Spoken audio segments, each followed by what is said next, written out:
The main character is reminded again and again of the most important thing. Rob Kalmerg once again instructs Ike. Under any circumstances, he must not take off either the mask or the cloak. The Demon King would never forgive if his true nature was revealed. These were Rob Merg's last instructions before parting with Ike. Against the backdrop of a majestic medieval castle, explosions suddenly ring out.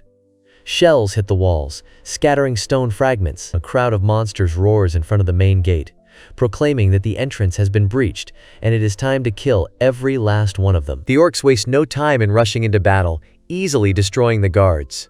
One by one, the soldiers fall. A man in full battle armor watches the events with cold attention, standing at the castle window. An unexpected noise makes him turn around. Behind him, in the semi-darkness, he notices a figure in a dark cloak. The man says without hesitation that he already knows who is in front of him and sees no point in asking questions. After all, who else could appear at such a moment if not the Demon King's chief strategist? The strategist calmly explains to the man that he has three possible paths. The first is to surrender and become a prisoner of the demonic throne. The second is to die by his own hand in the name of honor. And the third is, while he admires this picturesque landscape from the window, he may try to escape. The man looks at the demonic strategist in confusion, surprised by his politeness. Disdainfully, he draws his sword and shouts furiously that he does not intend to choose any of the proposed outcomes. The strategist looks down sadly. Taking out his staff, he quietly says that everything is going exactly as he expected. Then he activates the spell of the furious storm. A wave of magic covers the man. A powerful explosion breaks off from the staff at the speed of sound. The strategist mentally transmits to his troops, the battle is over. The ogres, jubilant, raise their clubs, celebrating the victory. Their commander orders, "Do not touch the prisoners. Help the wounded." The ogres are confused and ask why they should spare their enemies. Ike replies briefly, "If you kill all the soldiers, who will you collect taxes from?" The answer is convincing. At this moment, Ike goes to the mirror and slowly removes the mask from his face. Under the mask is a young face.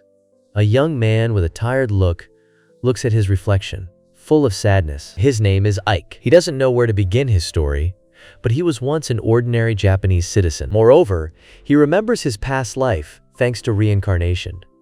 Thus, he grew up in this world, and soon he was entrusted with the command of the small squad of the Demon King. Now he is the captain of the Immortal Brigade of the 7th Division of the Demon Army. Until today, he strictly kept his promise, to keep his identity a secret, for if the truth is revealed, he will have only one way out: death.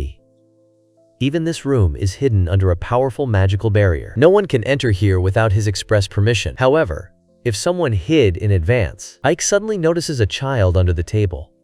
The girl, who is hiding, meets his gaze with a smile. Ike, shocked, asks how long she was there. The girl, shaking, falls to her knees, begging him not to kill her. She assures him that she saw nothing and asks for her life. As she gets up, the girl hits her head hard on the edge of the table and loses consciousness. Ike is stunned. Meanwhile, in distant Valencia, a woman watches what is happening through a magic crystal. She smiles and says with admiration, "To capture Arsenal in less than a week, and with one personal army at that." Ike, the captain of the Immortal Brigade. The girl watching him now knows without a doubt that he has a great future. Later, Ike, his face hidden behind a mask, walks down the street next to an orc. It is his advisor, Giron. He says with relief that, fortunately, they managed to capture the city. However, the population of Arsenam leaves much to be desired. Ike calmly remarks that there is no need to worry. Knowing the current Demon King, he is only interested in the result. However, the city has always been famous as a trade center. Only, there are too few people here to support the economy. Giron agrees with the accuracy of the remark. Suddenly, someone calls out to Ike. He turns around and notices a small group of people addressing him with respect as sire. They want to know what kind of tax they should now pay to the Demon King. Giron instantly flares up in anger and shouts, condemning the commoners for daring to speak to Ike so familiarly. But Ike stops him with a gesture and replies that the amount of the tax remains the same as under the previous ruler. However, he adds that if anyone dares to rebel against the Demon King's authority, they will be met with his wrath. His words do not allow for ambiguity. At that moment, Ike senses a threat behind him. He jumps to the side in time, and the next moment, a massive golem slams its fist into the ground where Ike stood a moment ago. He takes off his mask, asking irritably what is happening now. He finds himself in a stone chamber and demands an explanation as to why he was summoned without warning. The answer is obvious. Saphira herself summoned him. Golem wastes no time in talking and immediately attacks. Ike is forced to respond with magic. He activates a wind/spell that can split the sky and destroys the golem in a single burst of magical power. Saphira appears behind him, noting that Ike has become much stronger since their last encounter. This golem was no ordinary enemy. It was part of the elite of the demon army. Saphira herself is a division general and Ike's immediate superior. She is also the only one who knows his secret. Ike asks, irritated, if she could summon him normally like everyone else. Saphira laughs, saying that would be boring. She notes that it has been a while since they last met, and calls him the strongest mage in their ranks. Ike immediately guesses, something is wrong with the operation in Arsenum? Saphira calmly replies that everything is going according to plan. Then he asks why she called him. Saphira reports that the 6th Demon King has personally expressed a desire to meet him. Ike's eyes widen in confusion. The 6th Demon King? She was talking about the current lord. Saphira confirms that, for the first time in history, the king himself wished to meet with the commander of one of the brigades. Ike does not hide his surprise and asks, why him? Saphira assumes that the king is impressed by his swift victory, capturing Arsenum in such a short time. For this reason, she intends to accompany Ike to the castle. He specifies when exactly they should leave. Saphira asks him to put his hands on her shoulders. She jokingly adds that she hopes he'll take the chance to touch her breasts. Ike snorts and snaps, "Screw you!" Saphira mockingly calls him a boring boy and advises him not to take everything so seriously. A flash of magical light engulfs them both. At the same time, in the castle, the girl regains consciousness. She slowly opens her eyes, looking around fearfully. Getting up from the floor, she notices food on the table. Coming closer, the girl touches the wall and realizes with surprise that she is locked in a magical cage. She finds a note on the table. It has only one line. Be a good boy and wait for me here. The girl slowly approached the table and cautiously tried the food left for her. Meanwhile, Ike and Saphira appear at the gates of the Demon King's castle. Saphira, with a slight smile on her lips, remarks that she hasn't been to Dwarbeck in quite some time. She turns to Ike and asks if this is his first time here. Noticing the tension on his face, Saphira asks with a slight mockery if he was not frightened by the mere sight of the castle. She reminds him that he is a man, not a trembling kitten. Ike silently puts on the mask. At the entrance they are met by an orc, to whom Ike declares that he is the conqueror of Arsenum. Orc smirks, calling it the kind of destruction one would expect from Romberg's own son. Ike frowns and asks how he knows his father. The orc laughs hoarsely and replies that the name Romberg is known to everyone in whose veins the blood of the Demon King flows. He gestures for them to follow him, adding that despite the generosity of the master, he has no time for empty talk. As he walks past the stone walls of the castle, Ike contemplates meeting the 6th Demon King. He was able to turn the tide of a losing war into a victory, a mastery worthy of legend. The 6th Demon King is considered the strongest ruler in history. Now, Ike will finally meet the pinnacle of power. Ike and Saphira enter the throne room. A voice comes from the figure on the throne. Here he is, the hero of all the latest rumors. When Ike looks up, he freezes in amazement. On the throne sits a young girl, welcoming them to the castle. The girl says again with a smile, "Welcome to the abode of the Demon King." She turns to Ike and, assuming that he is Saphira's subordinate, waits for confirmation. Ike is stunned. Could this woman in front of him really be that mighty ruler? The girl says she heard about his feat. He captured the impregnable Arsenum in less than 7 days. Ike briefly confirms this. He emphasizes that he was merely following his commander's orders and owes much of his success to Saphira, who sighs, noting his modesty. However, her words make Ike wary. Modesty seems to have played against him. He tries to explain, saying that everything is really, but Saphira interrupts. Before them stands the grandson of Romberg, the protector of the underworld. The girl is surprised, realizing from whom Ike got his wisdom and fighting skill. And then she understands why he forced the garrison of Arsenum to surrender without bloodshed among the civilian population. Ike is at a loss for an answer. He feels the girl's gaze on him. His thoughts are disturbing. By nature, the demon army spares no one. Cruelty is the basis of their power. Fear is their main tool. but he could not allow a massacre. However, if he admits this honestly, he might arouse suspicion. He cautiously asks if the Demon King will allow him to know what he really thinks. The girl, watching him with interest, nods. Then Ike begins. Fear can make people tremble, but it cannot make them serve. History knows many such examples. He makes a comparison between cities destroyed by the sword and those that were preserved and developed under rule. And he asks the question, which of them would bring more benefit to their race? The answer, in his opinion, is obvious. The girl lowers her gaze and quietly says, Romberg taught you that. Ike nods slightly. Of course. He has no doubt. Before him stands the Queen of Demons herself, Dairokuten. A lot of time has passed since the conversation began, and Ike is becoming more and more convinced that this woman, like him, is a reincarnated soul from another world. Her policies, her knowledge, which goes far beyond the demonic tradition, are all revolutionary.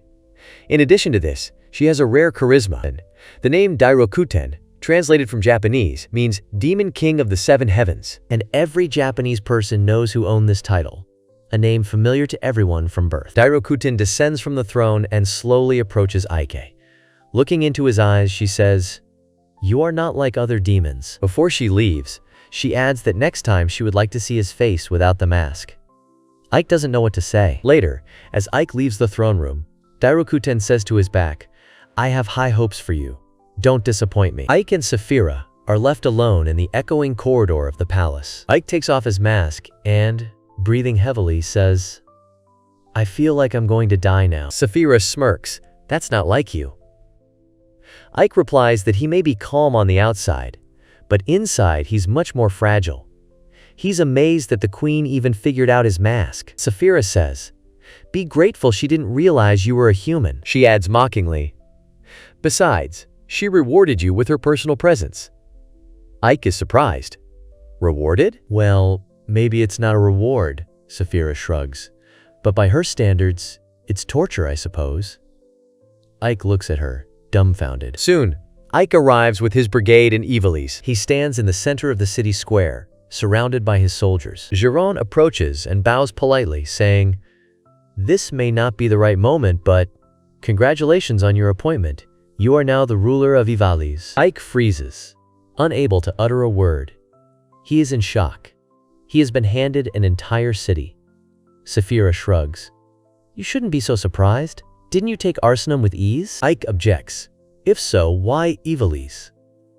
A city south of Arsenum, Saphira replies, right on the border with the lands of men. This is a key strategic point, a frontline bastion in future battles. Saphira admits that the city, although small, is a difficult task even for someone like Ike to fully protect. She gives him 2 orders, to protect the city from all threats, and to double the tax collection.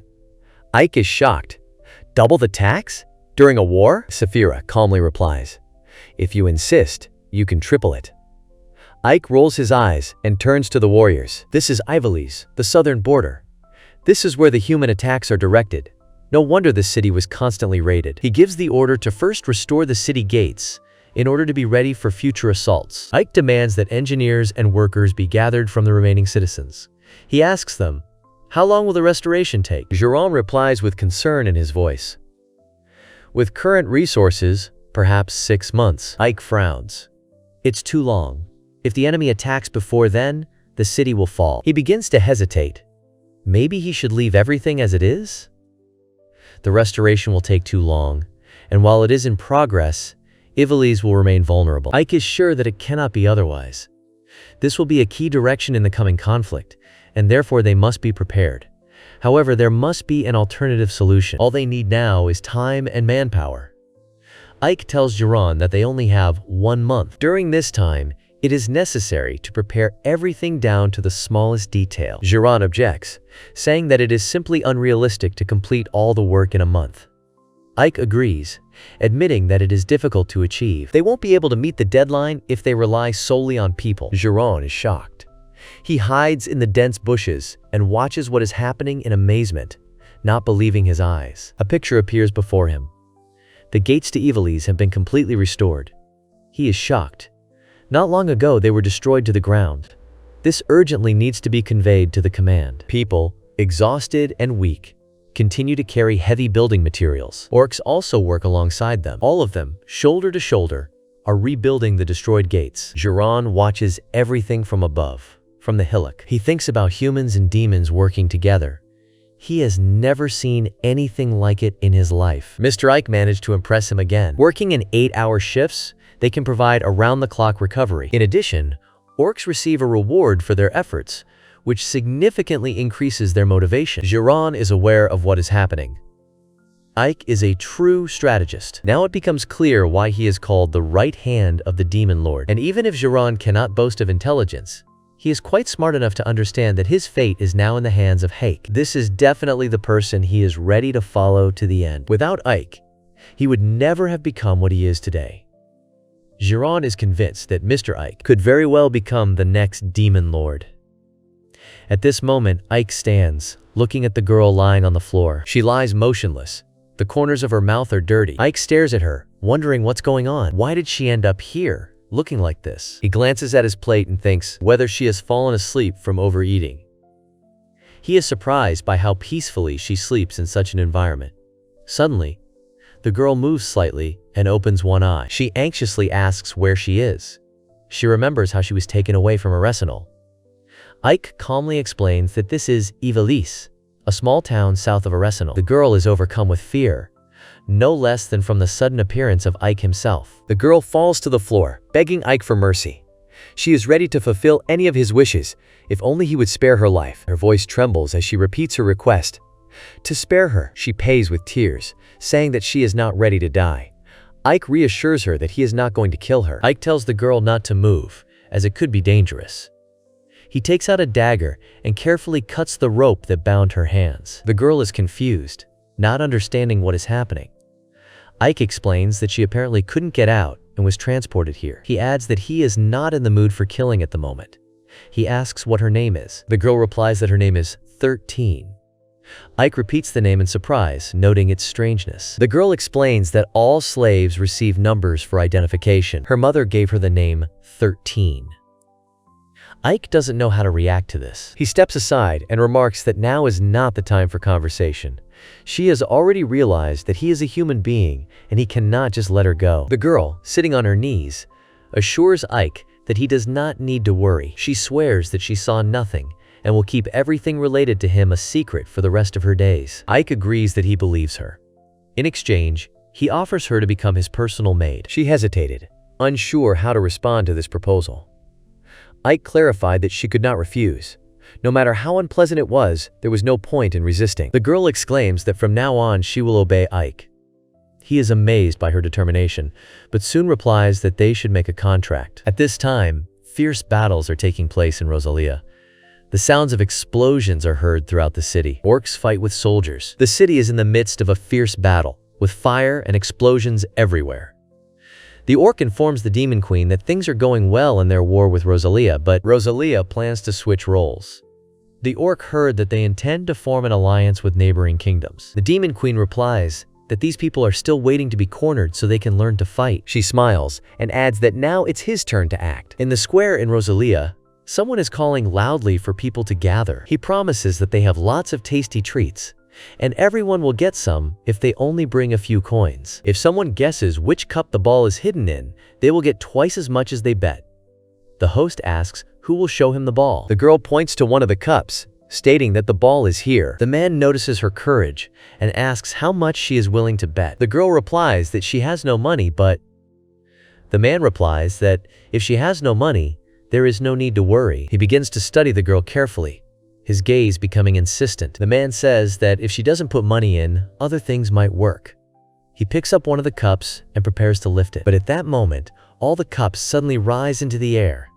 The man exclaims in amazement, not understanding what is happening. The people realize that there is no ball in any of the cups and start shouting that he is a cheater. They demand their money back, calling him a swindler. People rush at the man, demanding that he not be allowed to leave.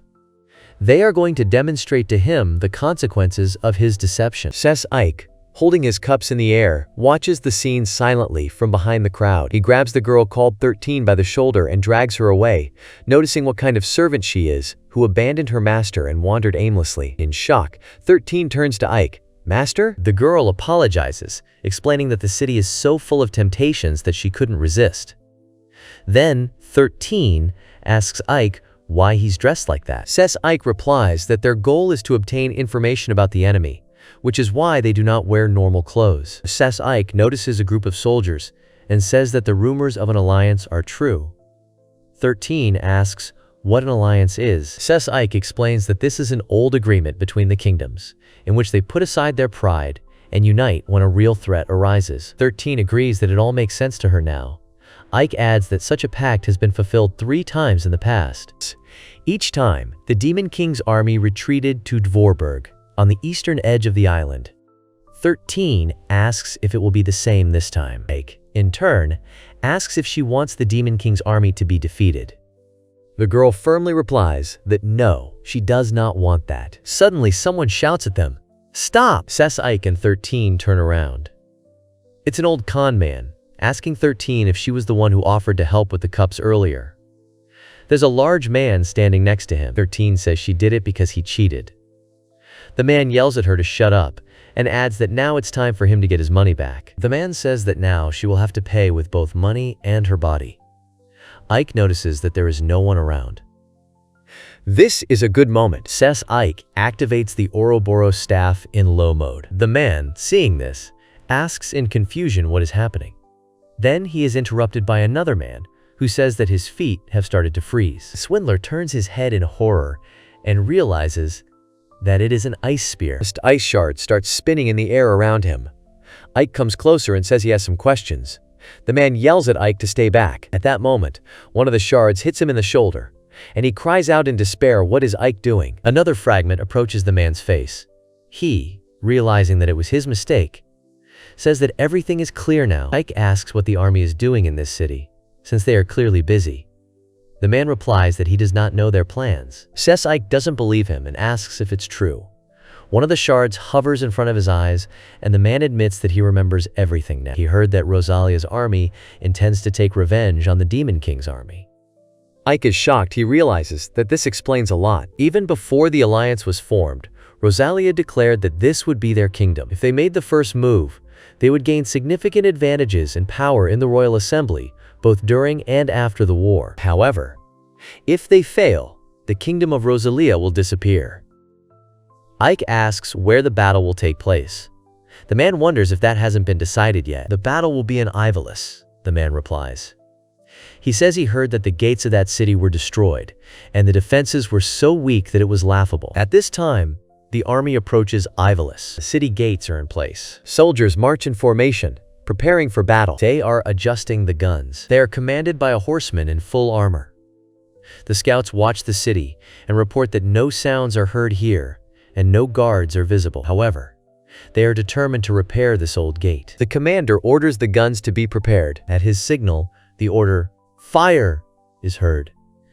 But suddenly, a hand appears from the ground. Soon, skeletons in armor begin to emerge from the ground. The soldiers scream in horror, asking what the hell is going on. The skeletons begin to rise from the ground, and suddenly arrows fly towards the army. They notice a hill nearby and realize that it is a trap. From the heights, the orcs shoot arrows at them, and other groups begin to attack the soldiers. The soldiers are swept out of the way. Their commander tries to fight, but sees that his unit is doomed. He gives the order, "Retreat! Everyone retreat immediately!" Giron says that the soldiers are running. Ike stands behind him. Giron admires him, saying that it was an amazing prediction. He admits that he didn't even know that Ike had already scouted the enemy territory, but that doesn't surprise him. Ike asks him to stop flattering. Giron laughs and asks Ike not to be so modest. But at that moment, an archer appears on one of the roofs, takes aim, and shoots an arrow straight into Ike's chest. Ike is stunned. Later, in the palace chambers, Ike regains consciousness. He rises from the bed, his chest wrapped in bandages. I would be very happy if you subscribed to the channel, liked and wrote a comment, rating this manga on a scale from 1 to 10. Your opinion is very important to me. This will help me better understand what my audience is interested in, because you are really important to me. Ike stares ahead in confusion. Then he notices Saphiro next to him, who is waking up from his scream while stretching. Saphiro scratches her head and asks why he woke up so early. Ike asks in surprise what she is doing next to him. Sephiroth replies that it is not surprising. She saved his life. Plus, she gave him an intense massage. Ike finds another question more important. Why is Sephiroth here? She explains that she treated him because he was the patient shot with the bow. She asks Ike to look at his body, showing that the scar has not yet healed. Sephiroth reports that there were no human casualties again, which will likely arouse the Demon Queen's suspicions. Ike replies that he already told her that his goal is to create a world where humans and demons can coexist. Sephiroth doesn't know what to say to this.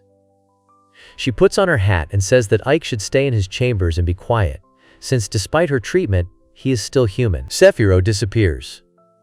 Ike remains sitting in bed, pondering her words. Meanwhile, in the Rosalia Kingdom, a man screams in horror at what just happened. It is Galrosia, the vice captain of the Rosalia Kingdom's night unit. He screams in rage that the White Myrtle Knights have retreated. The messenger replies that this is because the demons have set their vile traps. Galrosia, angrily declaring that he has had enough excuses, demands that the captain of the White Myrtle be arrested. The messenger clarifies that Galrosia means Captain Alysia. Everyone knows about her abilities throughout the kingdom of Rosalia. The man replies that he doesn't care. Alysia must take responsibility for her failure. Besides, doesn't His Majesty's reputation need to be restored? In Ivalis, Ike sits in his office, carefully studying the arrow that pierced him. This is clearly the arrow of the kingdom of Rosalia. But how did they manage to get into the castle? Ike muses that he's sure there are no secret passages left. If we rule out all external threats, then we need to look for whoever could have done it from the inside. At this moment, someone calls out to Ike. It is the succubus Lilith, who asks if it is true that he was shot. She asks Ike where exactly he was shot, here or maybe here. He says he already said he was okay. Lilith repeats that he hasn't forgotten, right?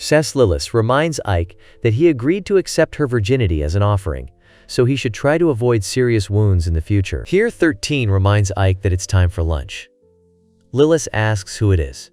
She replies that she is the master's maid. Lilith wonders if Ike didn't know his maid was human.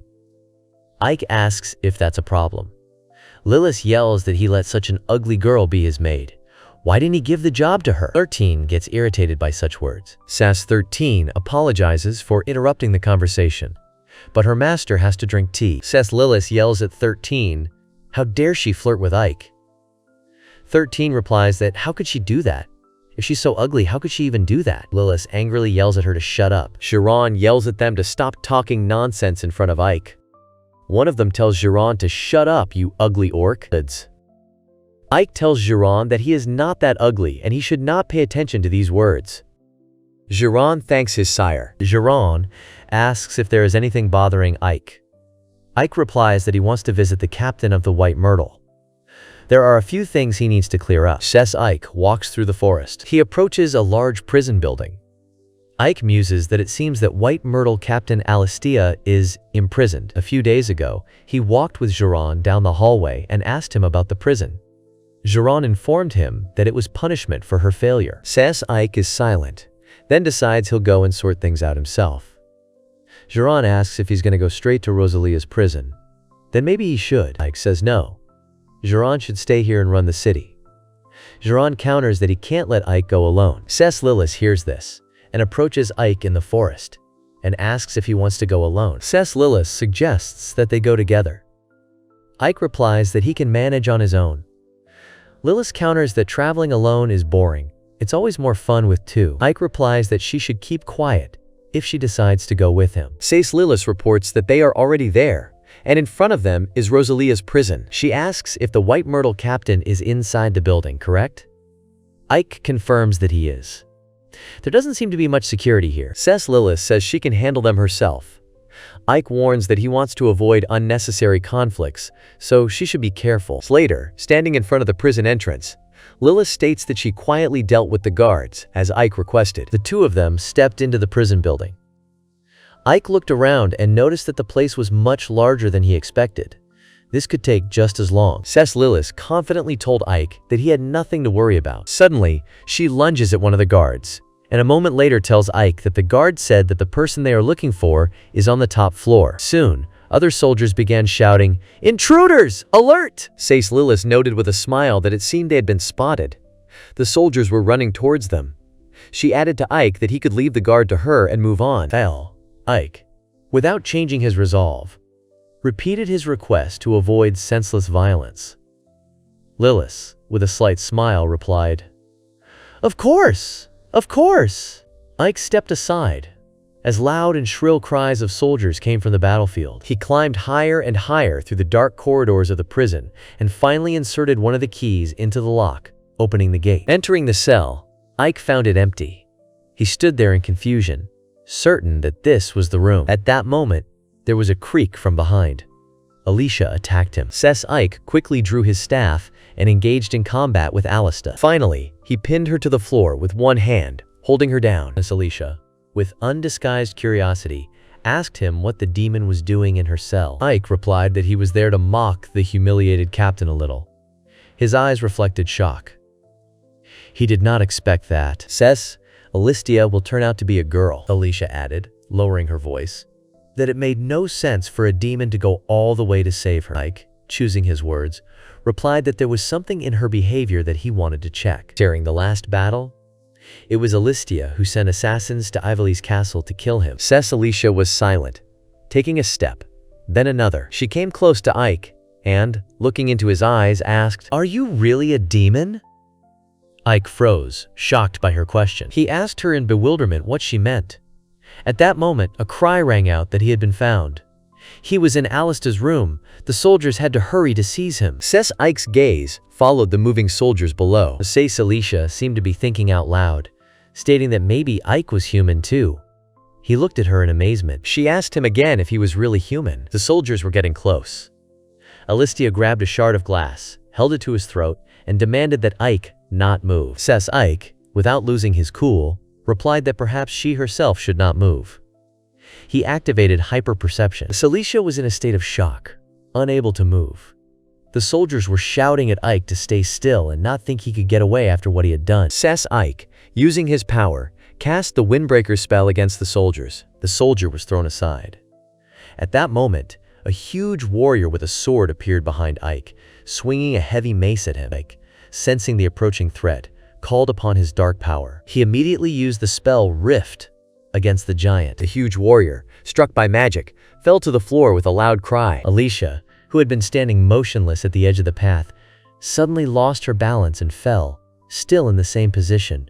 Her eyes widened in horror. Ike, without wasting a second, rushed after her and managed to grab her in midair.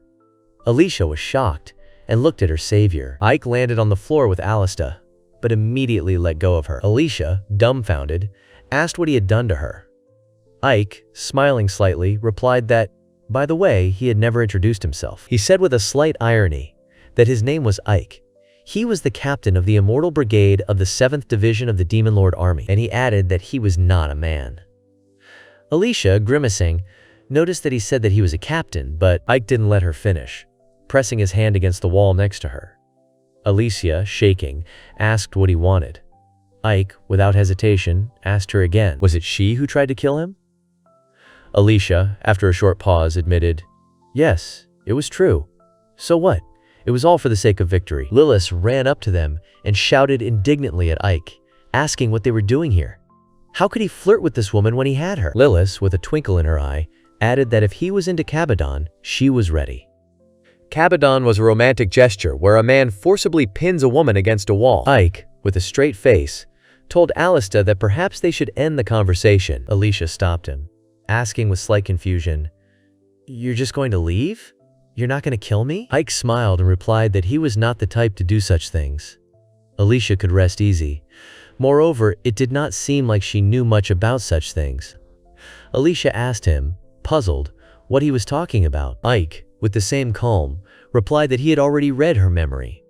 Perhaps this is not what an enemy would usually say, but Alysia should stop being so depressed. He added that learning from your mistakes after defeats is the most important aspect of becoming a good general, isn't it? Alysia, completely shocked by his words, could not utter a word. Ike turned to Lilith and said that it was time for them to return home. Lilith, surprised, asked if he really wanted to leave right now. Ike calmly replied that they could take their time, if Lilith did not mind. If she was tired, she could rest when they returned.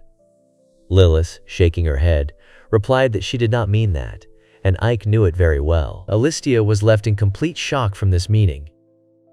At this time, the orcs were standing in the square in Ivalis. All of them were watching Ike closely. He thought that the arrow shot by the assassin clearly belonged to the kingdom of Rosalia, but Ike hadn't seen anything like that among the White Myrtle Knights or Alysia. That meant it was all a setup to create the illusion that humans were behind it. That was the worst possible scenario. Ike didn't want to even think about that possibility. But it seemed like there was a spy hiding among his soldiers. Ike looked at his subordinates carefully and used dark magic to read their minds. And among all the orcs, Ike immediately found a spy. He approached him. Later, Ike found himself in Valencia with Sephiro. She greeted him with mild surprise, noting that quite a while had passed since Ike had last been here. She, relaxed in the warm water of the bath, asks Ike what is happening. Ike replies that he is already used to such situations, and therefore there is no point in changing anything. He will wait outside for Sephiro. She curiously asks if he really found out who the traitor was. Ike asks curiously how Sephiro knew about this. Sephiro, unperturbed, notes that she knew, one way or another. She asks again if Ike managed to find out who was behind all this intrigue. Ike, after a moment of silence, claims that it was the vice general of the 7th Division, a one-eyed imp named Jace. Sephiro nods calmly, indicating that she understands. Ike, not holding back his surprise, notes that she does not even show shock to him. She replies that such events are not uncommon. Sephiro then asks what they will do next. Ike looks at her and realizes that she is completely naked. What should we do? He wonders out loud. Does this still need to be discussed? Until they get what they want, the situation will remain unchanged. In Luvar, Jace asks his servant what he means.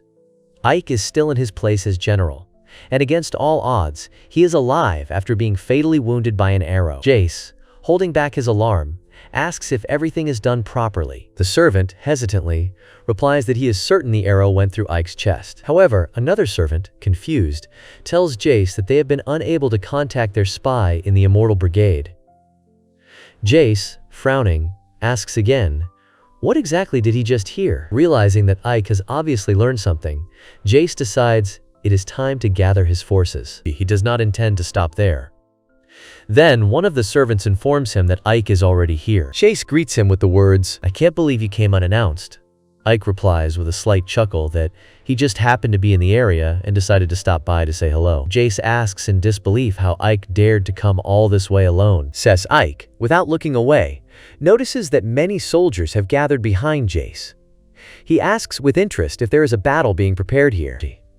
Jace replies with cold confidence that this is his land and it is his problem, not Ike's. Jace, with feigned hostility, mentions that he heard about Ike being injured. He is a brigade captain after all. How could he take such a risk? Ike, smiling slightly, replies that perhaps he should have been more careful, especially when it came to traitors. Jace, startled by his words, turns his head sharply in his direction. He sighs heavily and finally asks, what was Ike's intention in coming here alone? As Ike probably knows, Jace's troops are twice as strong as his own. These soldiers are thirsty for Ike's blood, and that's why they're all gathered here. Ike, calmly responding, states that despite all this, he is confident in his abilities and is ready to cope with them alone. Ike repeats the question.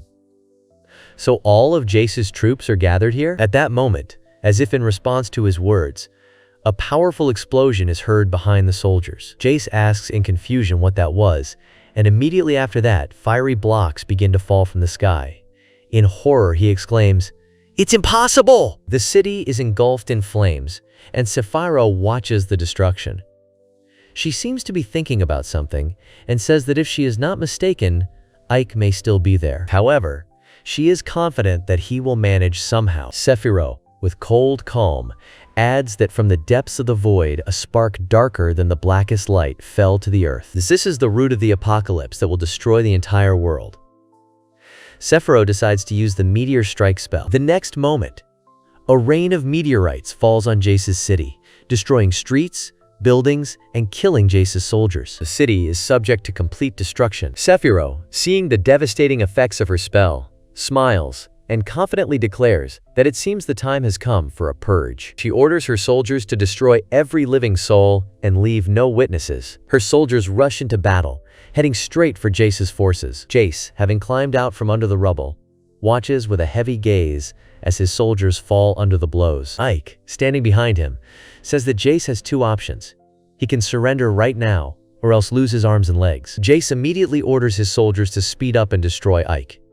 The soldiers, hearing the command, rush towards him with weapons in hand. Ike wastes no time in using his magic and causing a shockwave to push back the attackers. However, another goblin suddenly rushes from behind him, and Ike reacts instantly by creating a barrier to repel the attack. At that moment, Ike notices that even more soldiers have gathered around him, ready to fight. He calls upon dark magic, and many arrows filled with darkness shoot towards Jace's soldiers. Clouds of arrows begin to flare in the air around Ike, shooting at the soldiers with lightning speed.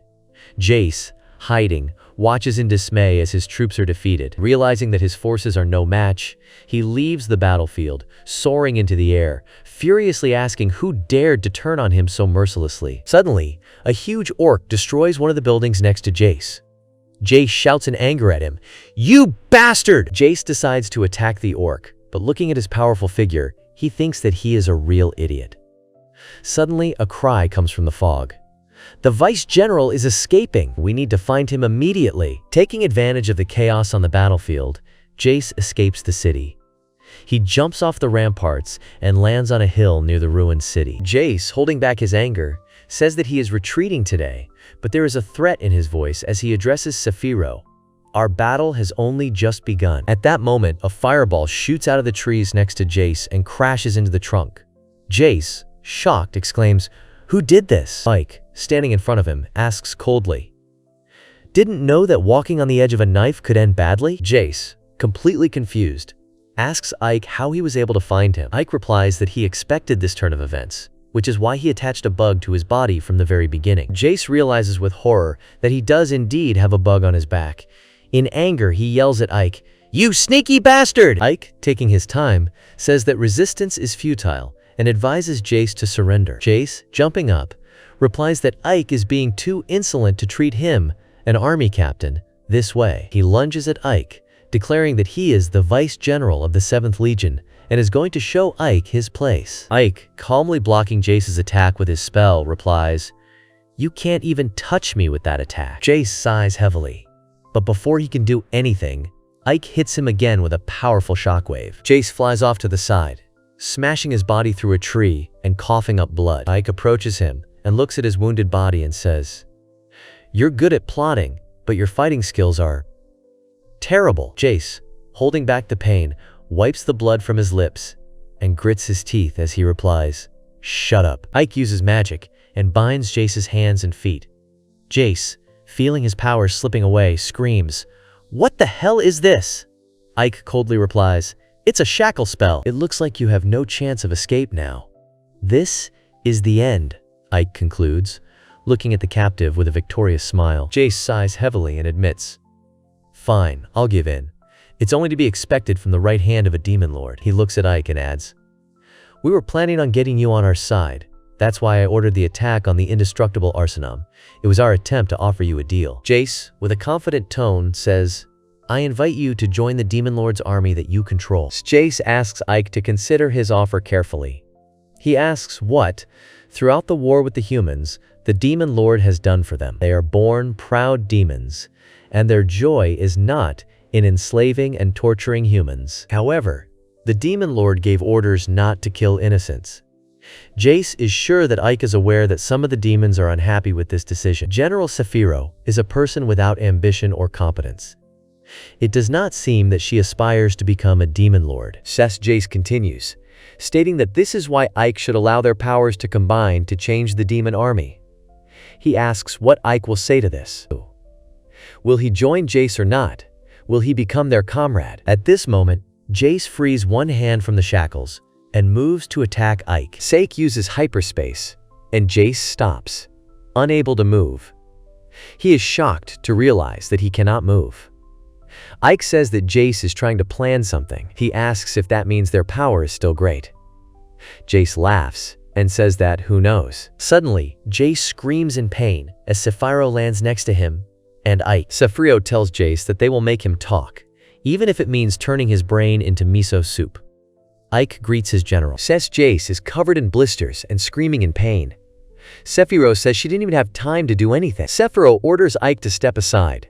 She approaches Jace and checks his condition. Looking at him, she says that the enemies probably prepared a very strong poison for such cases, and even her healing magic does not help. Sephiroth asks Jace if he understands his betrayal. She adds that there is no point in showing leniency now. Sephiroth orders Jace to tell her about those working with him. She promises to help him get revenge. Jace gasps and says that it is the general of the 3rd Legion, Basteo of the Dullahan. Sephiroth is shocked. She asks what he said, and at that moment a messenger demon flies up to them, addressing the general of the 7th Legion, Sephiroth, and informs them that the demon lord wishes to speak with her. Sephiroth and Ike look at the messenger in surprise. Later, in the demon lord's throne room, Sephiroth, Ike, and Basteo are gathered. The demon queen tells Basteo that Sephiroth and Ike's words completely contradict his. Basteo tells the demon queen that, as he said before, Sephiroth and Ike are trying to spread lies. Jace is the only witness to this incident, but he was suddenly killed. Sephiroth asks what that was. Basteo responds by asking if he is wrong. Sephiroth, unable to bear it, screams, calling him a bastard. The demon lord orders him to stop. She asks if they really think she knows nothing. Basteo and Sephiroth turn to look at the demon lord, shocked. The demon lord addresses Basteo, saying that she was already aware of his plans against her. But Basteo is still alive, as if nothing had happened. I wonder how he will explain this. The demon lord says that no demon of their rank should have ambition. Basteo, Sephiroth, and Ike look at the demon lord. She says that a truly outstanding individual must eventually receive the position he deserves. That is the nature of demons. If she were to punish him for his ambition, she could destroy the entire demon race. The demon lord addresses Sephiroth, saying that she is incredibly loyal to her, but this entire plan was largely due to flaws in her leadership. Sephiroth tells the demon lord that she understands. The demon queen notes that, in that case, she does not want to lose 2 of her best generals, especially in times like these. The demon lord declares that a duel will take place between them. The demon queen says that the winner of this duel will gain her favor. It is the most reasonable way to settle disputes among demons. Basteo laughs and agrees, calling the choice wise. He asks how exactly the battle will proceed. The demon lord replies that the battle will take place in a week. The battle will be 50-50. Between 2 legions. They answer him that it will be at his request. The battle will be a 50-50 fight between the 2 legions. Commanders participating in the battle will command their troops, but will not personally participate in the battle. The troops participating in the battle will be magical creatures created from mud, called puppet soldiers. They will act according to the will of their masters, and their fighting abilities will be roughly equal. Ultimately, it will be a strategic battle with impartial rules for both sides. Sephiroth puts on lipstick before the fight, and Ike watches her. He asks if a 1vs1 duel is usually used to determine the winner, and why use 50 vs 50.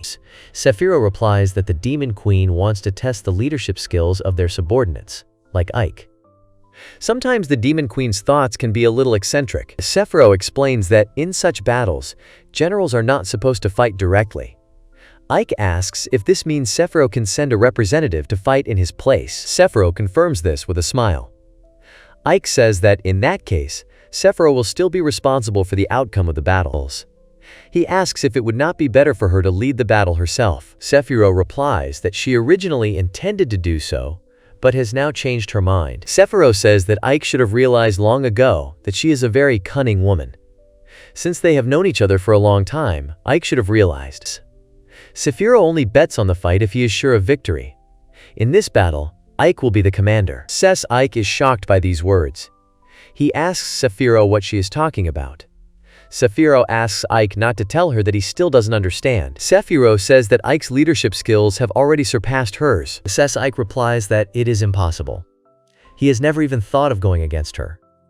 Sephiroth asks him not to misunderstand her. Sephiroth clarifies that she only said that Ike is better than her at leadership, but as a general, he still has a lot to learn from her. Sephiroth tells Ike that she places her life in his safe hands. The Demon Lord sits alone in her throne room, impatiently tapping her fingers on the armrest of her throne. She sits, propping her head up with her hand, and thinks about something. Sen Ivalisk.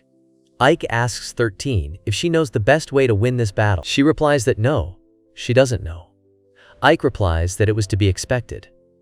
By the way, all the fruits are really sweet today. Ike asks 13, how about this? Let's say she got into a fight with someone.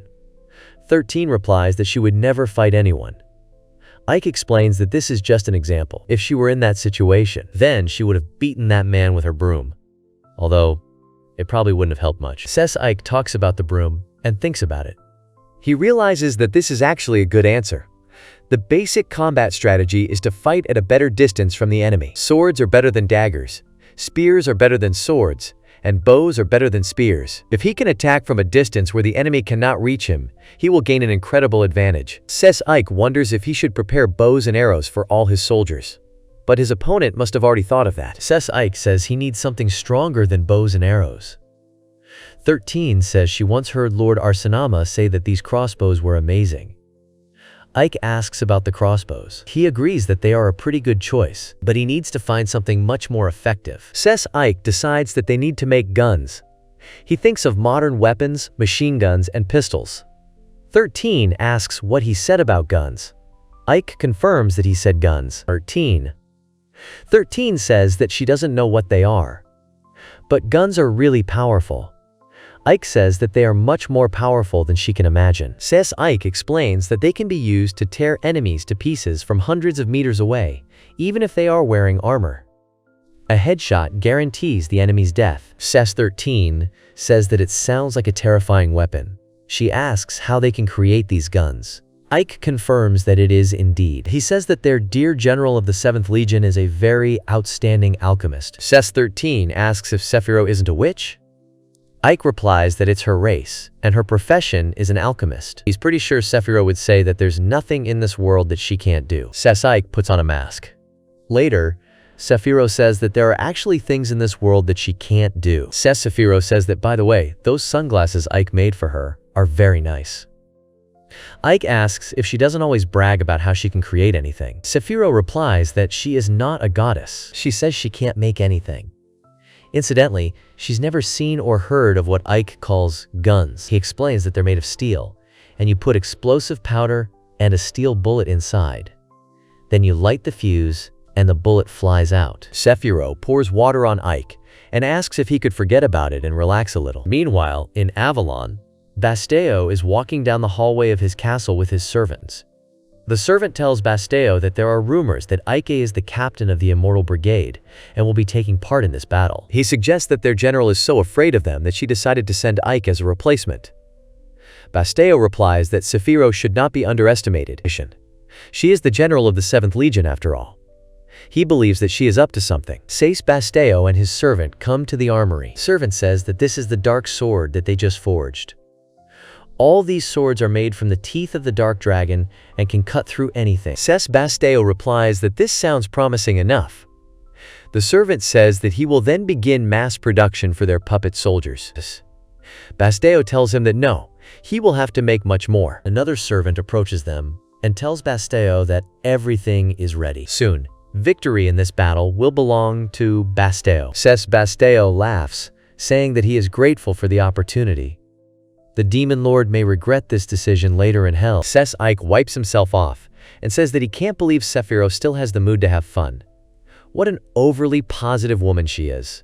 Ike says that if there is something that even a general can't handle, then he thinks that only she can. At this point, Ike, in shock, asks where his clothes are. Clothes appear in front of him. Ike says, there they are. And then he says, wait a minute, this is one of her damn tricks again. Maybe she'll stop using him as her toy? The Demon Lord says that perhaps she will refuse. Ike is shocked to see her. She tells Ike that he shouldn't be so surprised. Ike thinks that he's definitely not wearing a mask now, so maybe she won't recognize him. The Demon Lord throws him a bundle. She asks Ike to unwrap it. He looks at her silently. The demon lord tells him not to make her repeat it. He unwraps the package. He sees guns there.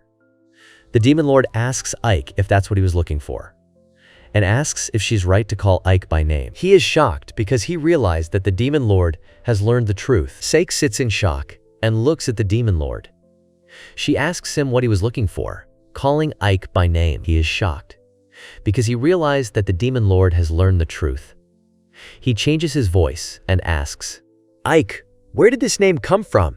After all, his name is—" But the demon lord interrupts him, saying that there is no need to pretend. She already knows that he is a human who retains memories of his previous life. So she thinks that Ike has already noticed that she was also human in her past life. Ike's eyes widen in shock. He says that she is now the commander-in-chief of the demon army. Why would she, knowing that he is a human? The demon lord replies that she has been watching him for a long time. He asks in shock that even though he is a human, the demon lord asks Ike if he is familiar with the names Oda Hidekatsu and Maeda Toshi. Ike thinks that they are famous military leaders from the Sengoku era. He replies that yes, they are familiar.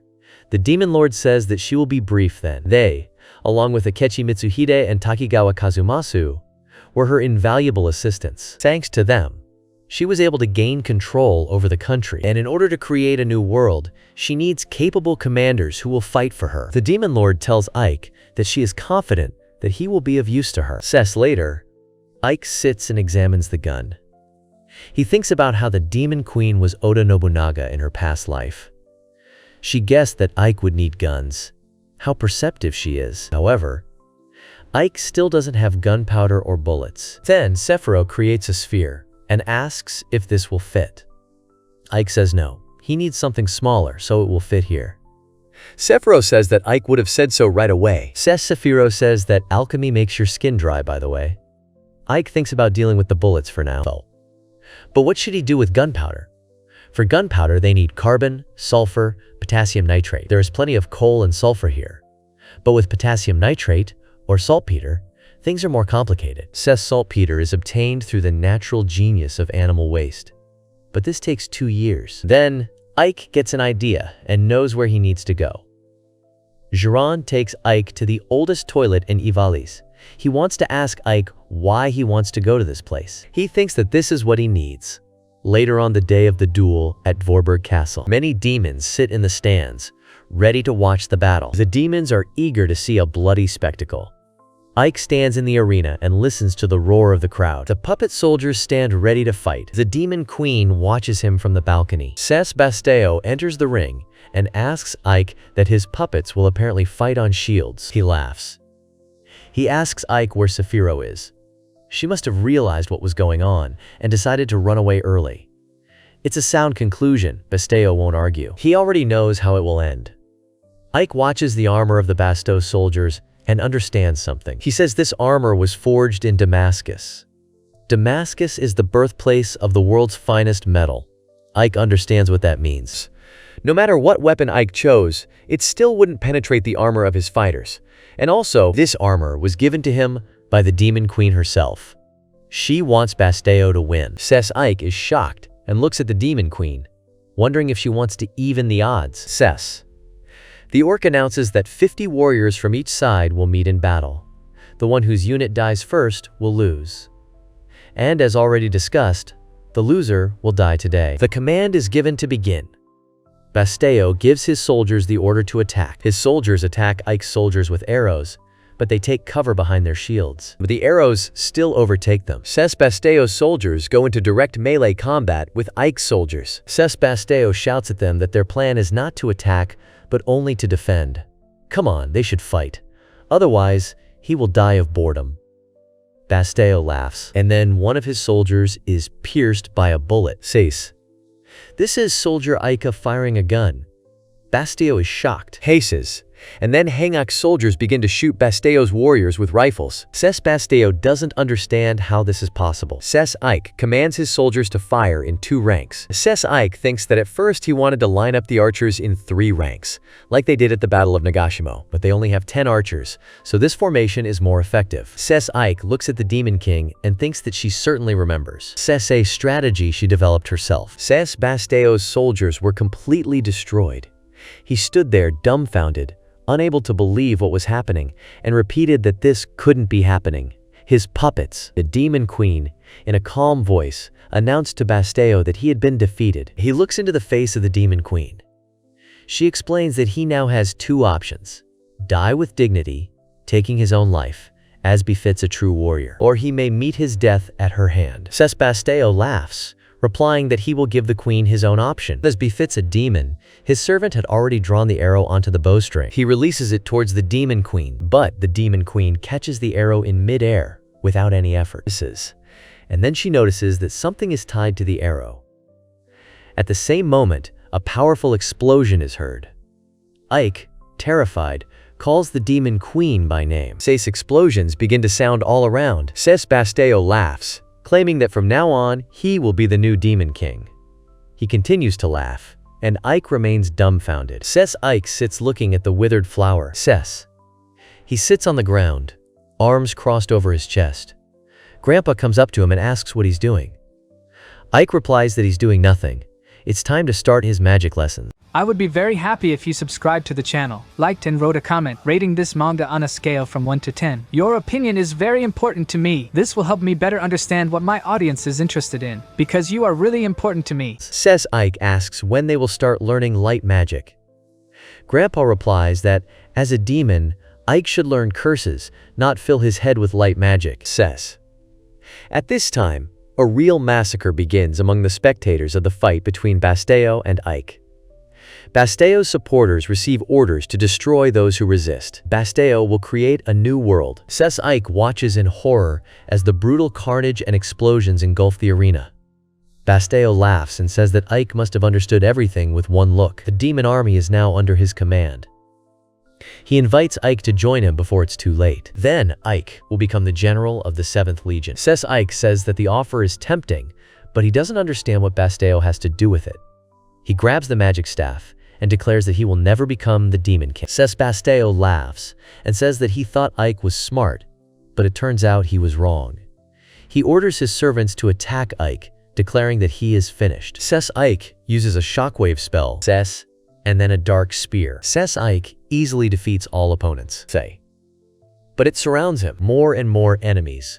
Ike activates the Death Rain spell, and then uses Hellblast. In the end, Ike stands among the fallen enemies, the only survivor. Ike silently looks at Basteo's severed head. Despite his death, Basteo turns to Ike, asking if he thinks he has won. At that moment, Basteo's body appears from behind him and suddenly attacks Ike. He quickly turns around and manages to defend himself at the last moment. Basteo mockingly says that it's a pity. Doesn't Ike understand that they can't be stopped so easily? Basteo, putting his head back on, sarcastically reminds Ike that he, like all his soldiers, is a Dullahan, a living dead. Skeletons under Basteo's command surround Ike and immediately begin to attack. Ike uses magic again to fight off enemies. He engages in battle with the ruthless skeletons, fighting each one of them. One of the skeletons manages to leave a scratch on his cheek. Ike, without thinking, activates the hyper-perception spells. All the skeletons that rushed at him freeze in mid-air. Basteo watches this with interest and claims that Ike will not be able to defeat his army of the living dead. Basteo sees Ike surrounded by his skeletons and, with regret in his voice, says that he could have become a great general. At that moment, there is an explosion. One of Basteo's servants releases another arrow with a smile. Basteo, standing in the center of the ruined arena, looks at the rising dust. Suddenly, his gaze lands on Ike, who stands in the middle of it with a partially destroyed magic shield. He comments in admiration that Ike is still alive. It was predictable for the captain of the Immortal Brigade, says Basteo, but adds that Ike's resistance is only delaying the inevitable. Basteo gives the order to his soldiers. It is time to end this battle, says Ike is once again fighting the hordes of skeletons. He thinks that at this rate he will soon exhaust all his mana. He needs to think of something else quickly. These living dead are just walking corpses, and dark magic is useless against them. An idea pops into his head. What if he uses light magic against these corpses? He remembers his grandfather telling him that it was hard for demons to master light magic because it required a good heart, and demons always had trouble with that. However, maybe Ike could do it. Grandfather told Ike that he had the heart of a man. Now Ike understands this and decides to use light magic. He directs his turn undead spell against Basteo's army of skeletons. Basteo watches in amazement, not understanding how Ike was able to use light magic. How is this possible? After Ike's spell takes effect, Basteo's soldiers are split into small pieces. The wind carries their fragments into the sky. Basteo looks on in bewilderment, unable to understand how Ike could change the nature of light magic. On the dais stands the goblin soldier Basteo, with an arrow drawn to the bowstring. But suddenly his hand with the bow is cut off by someone's hand. It was Saphiro, getting rid of Basteo's servant. The next second he explodes. Saphiro asks with a smile if they have been waiting for her for too long. We just dealt with the soldiers outside, one of her companions replies. Saphiro points to his servants, who stand smiling among their fallen enemies. Basteo realizes that Saphiro has arrived. At this point, someone advises Basteo to ignore her, since his opponent is still Ike. The demon queen sits on a boulder, her gaze fixed on Basteo. Basteo is stunned by her survival. The demon queen tells him that she is giving him one last chance. He must fight Ike. If Basteo wins, he will keep his life. Basteo asks in amazement what this means. He looks from the demon queen to Ike and starts laughing, not believing what's happening. Basteo takes out his magic sword and confidently declares that he can handle Ike without any trouble. He charges forward, shouting, "Die!" But Ike blocks the blow with his magic shield. Basteo is angry. He continues to attack, shouting that he is stronger and that Adiak will not escape death. He goes on the attack again, declaring that if Ike wants to be angry, then he should be angry at the demon queen, and Ike should now beg him for mercy. However, Ike deftly dodges the blows and responds with a magical attack. At first, Basteo doesn't understand what's happening. Ike appears behind him and states that Basteo has greatly overestimated himself by deciding to play the role of the Demon King. Basteo only has time to say, "Ike, you!" But Ike interrupts him, declaring that it is time for Basteo to say goodbye to life. With one blow, Ike destroys Basteo. He cannot understand how this is possible. Basteo disintegrates in mid-air, just like his skeletal soldiers.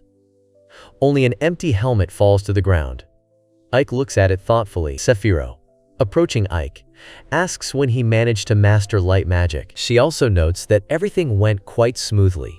Ike replies that Saphiro knew from the start what this would lead to. That's why she didn't interfere in the duel, but prepared on the sides. Saphiro laughs and says that, in any case, they won, and now there are no problems. The Demon Queen interrupts their conversation, saying that there is a problem. Ike and Saphiro turn to her. The Demon Queen reveals that with Basteo dead, the position of Captain of the 3rd Legion is vacant. She offers the position to Ike. Ike's eyes widen in shock. He asks again what this position is. The Demon Queen confirms that Ike will be the captain of the 3rd Legion. Ike wonders in surprise if this is true.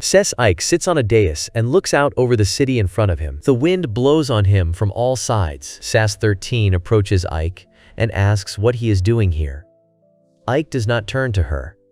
She notes that since the last duel, he has been spending almost all of his time here. Ike confirms her words. He smiles and says 13 that the local climate and soil are ideal for implementing the 4-field crop rotation method. 13 is shocked by this. Ike continues, explaining that this is a method of farming in which the land never rests and is used to grow different crops in turn. This way, 13 will have turnips to eat all year round. 13 asks in surprise if this is true. She loves turnips very much. Ike replies that this is true, and it looks like they will have a lot to do. Ike looks out over a bustling square in the city, where orcs and humans coexist peacefully, moving alongside each other. Seeing this, Ike smiles. At this time, Sephiroth loudly declares in the castle that Ike is her subordinate. She shouts that only she, as the commander, has the right to appoint him to positions. The Demon Queen stands at the window and addresses Sephiroth, saying that her reaction was unexpected. She thought that Sephiroth would support her. The Demon Queen adds that even if that is the case, Ike is not her only subordinate. Sephiroth gets angry and shouts that Ike belongs only to her.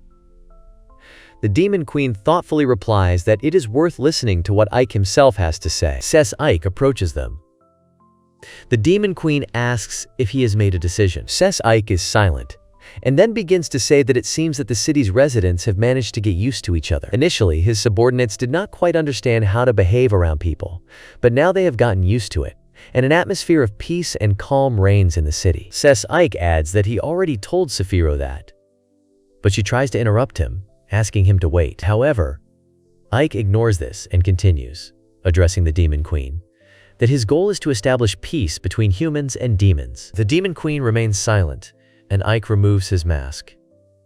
He apologizes to Her Majesty, the Demon Queen, saying that he still has much to learn from Lady Sephiroth. However, he promises that Ivalis will be the first city where humans and demons can live in peace. Ike falls silent. The Demon Queen also remains silent and does not turn to face him. The next second, Ike and Sephiroth find themselves in the middle of the ruins. Sephiroth shouts at Ike, asking what was going on. Why did he reveal his identity to the Demon Queen? Ike asks her to speak more quietly so that they will not be heard. Sephiroth replies that she does not care. An eagle flies across the sky, blocking the sun. The bird flies over a city where explosions are thundering. A demon in a mask like Ike's is tearing people to pieces. He orders his servants to kill everyone, and the Orcs to show people why demons are worth fearing. Knight appears from behind the Orcs, suddenly standing right behind the demon leader. He tells the defeated demons that their mayhem has come to an end. This is a new hero. He uses a magic sword in battle. Bright magical flashes flare up in the air. The wind picks up the seeds, and they scatter around. The earth rises into the air, and Ike stands in the field, using magic to sow the seeds. Sadie says she has never heard of the 4-field crop rotation method before. Ike explains that it is a method of farming in which different crops are grown on the land without interruption. If all goes according to plan, neither humans nor demons will have to suffer from hunger. Sadie says that just thinking about it makes her feel better. Sadie tells Ike that she heard about his promotion to Vice General and congratulates him. Ike replies that yes, it happened because the position became vacant. At that moment, Jiran runs up to Ike at high speed, shouting, addressing him as Sir, that they are in trouble. Ike asks what happened. Jiran starts to speak, but Sadie interrupts him, saying that Ike is now a Vice General. Jiran, horrified, shouts at Ike that he deeply apologizes for continuing to call him Sir despite his promotion. He is prepared to take any punishment for his rudeness. Ike asks Jiran to tell him what happened. Jiran reports that he heard that Ike had resigned from the position of Vice General, or something was wrong. Ike asks again what happened, and Jiran begins his story. Jiran speaks that the Alliance army seems to have finally launched a full-scale offensive. They won a battle with the general of the 2nd Brigade yesterday, and this city is on the front lines. Jiran asks what will happen to them. Ike replies that the Alliance army will most likely head here. Jiran asks if Ike really thinks so. Ike explains that Arsenam is a strategic location for the Alliance, and to get there they need to go through Ivalis. Jiran, shocked, asks what they should do, since this time things will be much more serious. Ike crosses his arms and says they need to come up with a plan. If Ivalis falls, the Arsenam will soon suffer the same fate. The general of the 7th Brigade, the alchemist Fiorentina, declares that the mass production of firearms will not bring them any profit. Sephiroth asks her why she thinks so. Fiorentina replies that she was trying to create some guns, but they all broke immediately after the first shot. Fiorentina adds that alchemy can create a believable copy of an object, but there is a limit. The copy cannot match the strength and power of the original. The power is indeed insufficient. Sephiroth asks if this weapon is even necessary, since they can simply use magic to destroy everyone. Ike reminds them of the last time they used magic against the Alliance. Sephiroth replies that she was also present in that battle. Fiorentina says one solution is to make the weapon parts out of metal and wood, which can be crafted by hand. Sephiroth is surprised to ask how such small parts can be made by hand, especially from metal. Fiorentina suggests asking another race for help. Ike asks if she's talking about the dwarves. Sephiroth confirms that they are, but the dwarves lost the war with the humans and now roam the land. Sephiroth says that they need a lot of dwarves to mass-produce weapons. Fiorentina replies that for this purpose one can turn to the king of the gnomes, who is languishing in the dungeon of the kingdom of Ismas.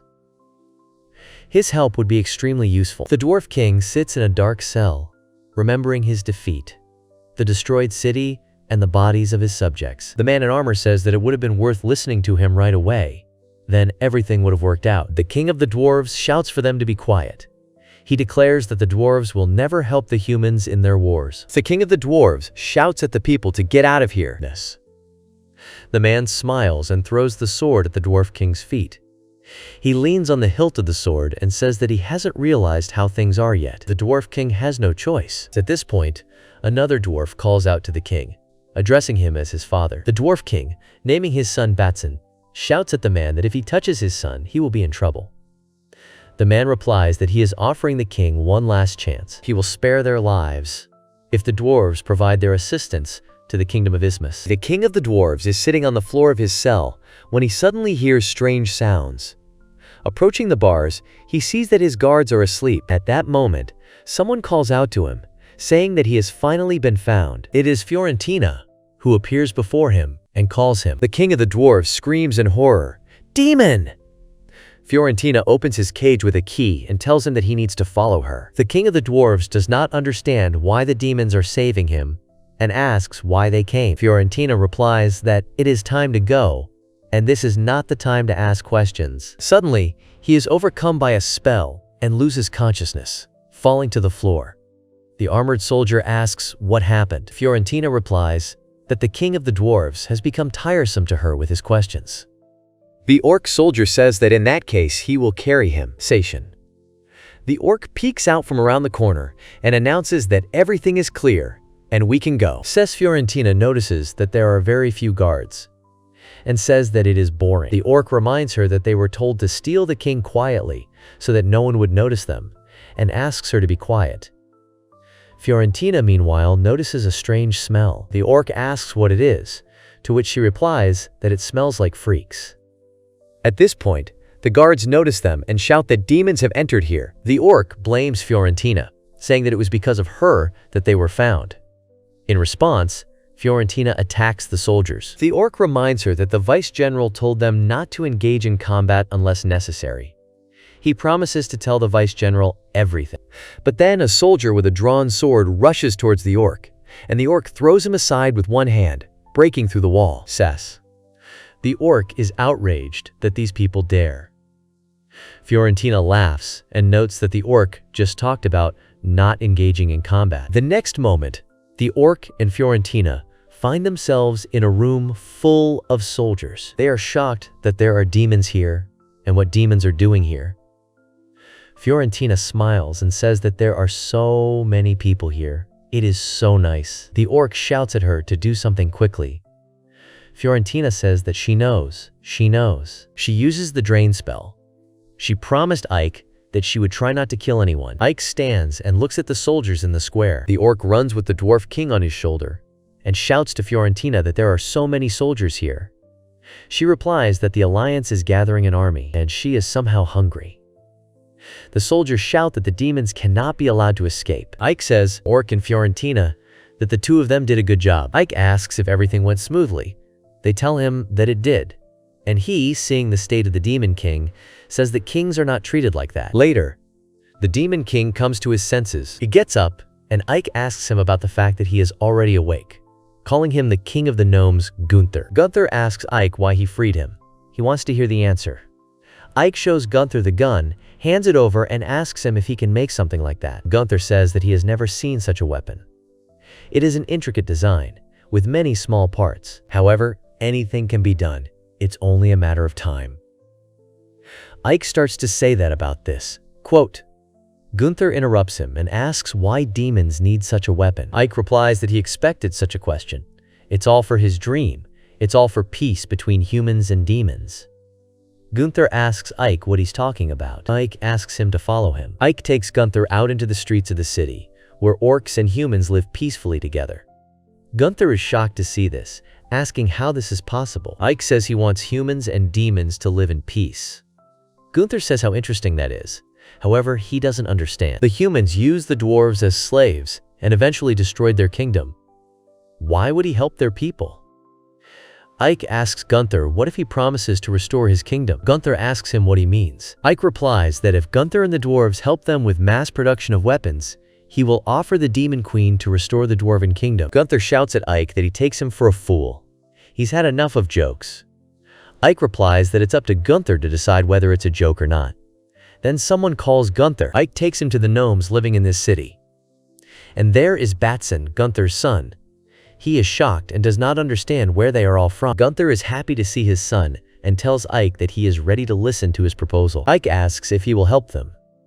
At this time, people in the military tent discuss the battle plan.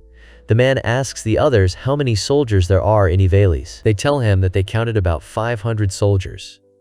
The commander asks about the fact that there are only 500. They tell him that they came to this conclusion based on the battle with the Knights of the White Myrtle.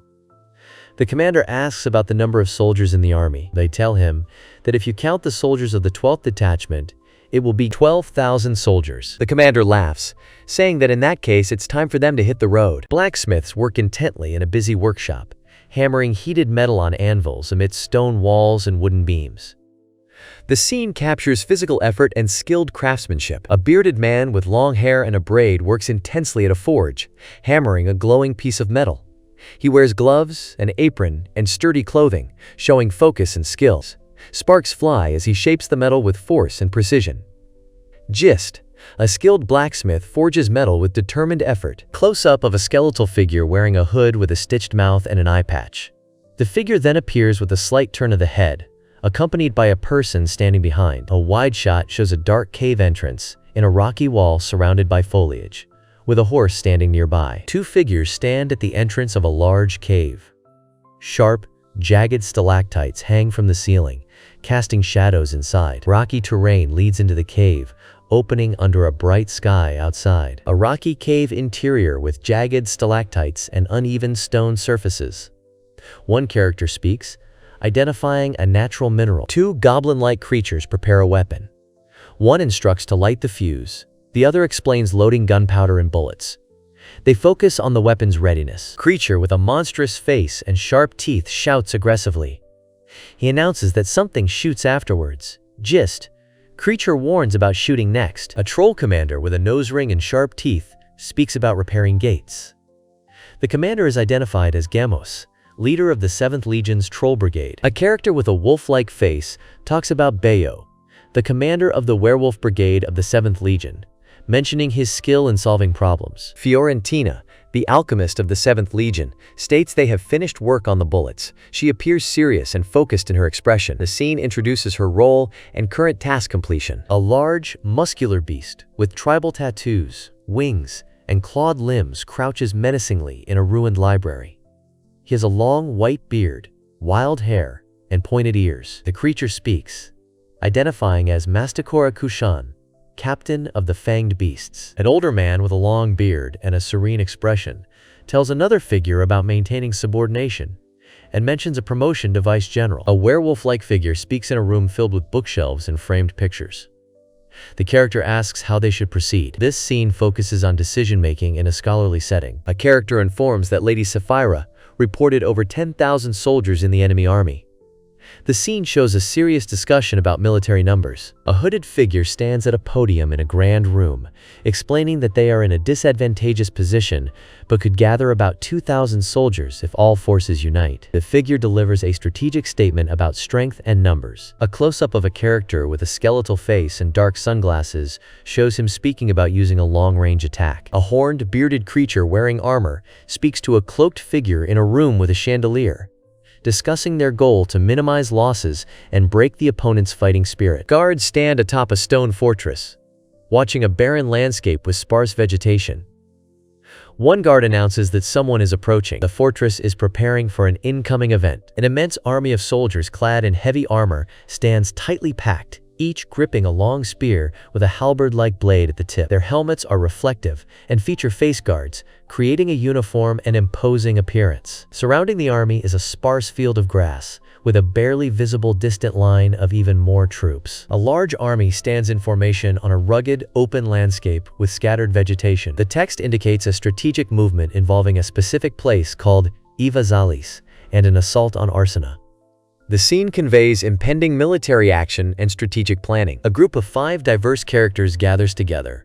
They include a horned woman, a hooded skeleton figure, a werewolf, a bald man in armor, and a smaller, silent woman. The skeleton figure insists they must protect the city at all costs. 2 armored men stand before a formation of soldiers holding long polearms. One man assesses another with a measured tone, implying a lowered expectation. The scene centers on military readiness and evaluation. A knight in detailed armor sits mounted on a horse with protective covering. He comments that the situation is unexpected. Gist: the knight expresses surprise. 2 men in armor stand together, one with long hair and beard, the other with short hair and beard. The second man states they are waiting for orders. They prepare for further action. A middle-aged man with detailed facial features and styled hair gives a cold, commanding order. He wears intricately patterned armor or clothing. He asks to erase them completely. Gist: the man issues a ruthless command. Armored soldiers prepare to charge, weapons raised, as one shouts an attack command in Russian. Formation is tight and determined with one leader in the back. A man wearing detailed armor asks if what he sees is magic. He looks curious and slightly skeptical. The scene centers on his questioning expression. A cloaked figure with a skeletal face and curly horns holds a staff emitting light, surrounded by circular energy rings. The figure floats above a building wall with 2 other cloaked figures visible nearby. The figure appears to be performing or casting some kind of power or magic. 2 armored soldiers react with alarm, one shouting urgently. Their posture and expressions show urgency and concern. Gist: soldiers alert to a sudden, dangerous event. The man with a beard asks a question, appearing worried. The other person stands with their back turned, listening silently. A man with light hair and armor orders all squads to attack. Another man with a beard and dark hair listens silently. Command and readiness set the scene. Armored soldiers line up holding polearms as they prepare for battle, showing determination and unity. One soldier commands all squads to attack. Gist: soldiers ready for coordinated attack. A giant ogre stands behind castle walls, raising a massive boulder with one arm. Numerous armored soldiers stand on the battlements, preparing to defend against the ogre and its approaching army. The scene captures a tense moment before an imminent attack. A young woman in armor holds a large sword, standing ready. A bearded man in a hooded robe holds a staff and looks downward. Both appear prepared for a confrontation. 2 characters appear to be casting or projecting fireballs, launching them forward with force. Energy swirls around them, emphasizing the attack's power. The caption names the attack Fireball. A large fortified city stands under a mountain, surrounded by a dense crowd of people. Speech indicates an ongoing event will last long. A prolonged situation unfolds here. A man with armor asks another man what is for dinner today. A shorter man with a beard acknowledges. The armored man has a confident posture. The gist is a dinner inquiry. He states that he is hungry.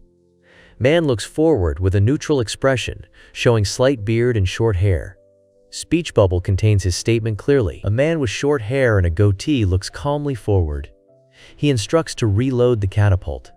The scene conveys preparation for an action involving the catapult. Older man orders continuation of the attack while a younger armored man reports their losses, indicating a military or combat situation. The essence is the decision to press on despite setbacks. Stone towers begin to explode into pieces, with debris and soldiers flying through the air. The destruction causes chaos among the defenders trying to climb ladders and escape harm. A skeletal figure wears a hood and carries arrows on his back, while two robed figures stand floating across from him. Cracks and collapses engulf a stone fortress under heavy assault. One side shows a middle-aged man with short, light hair and a slight smile, wearing a patterned garment. The other side depicts a skeletal figure with hollow eyes and a horned hood, creating a stark contrast. Armored soldiers advance through a broken stone wall toward a town.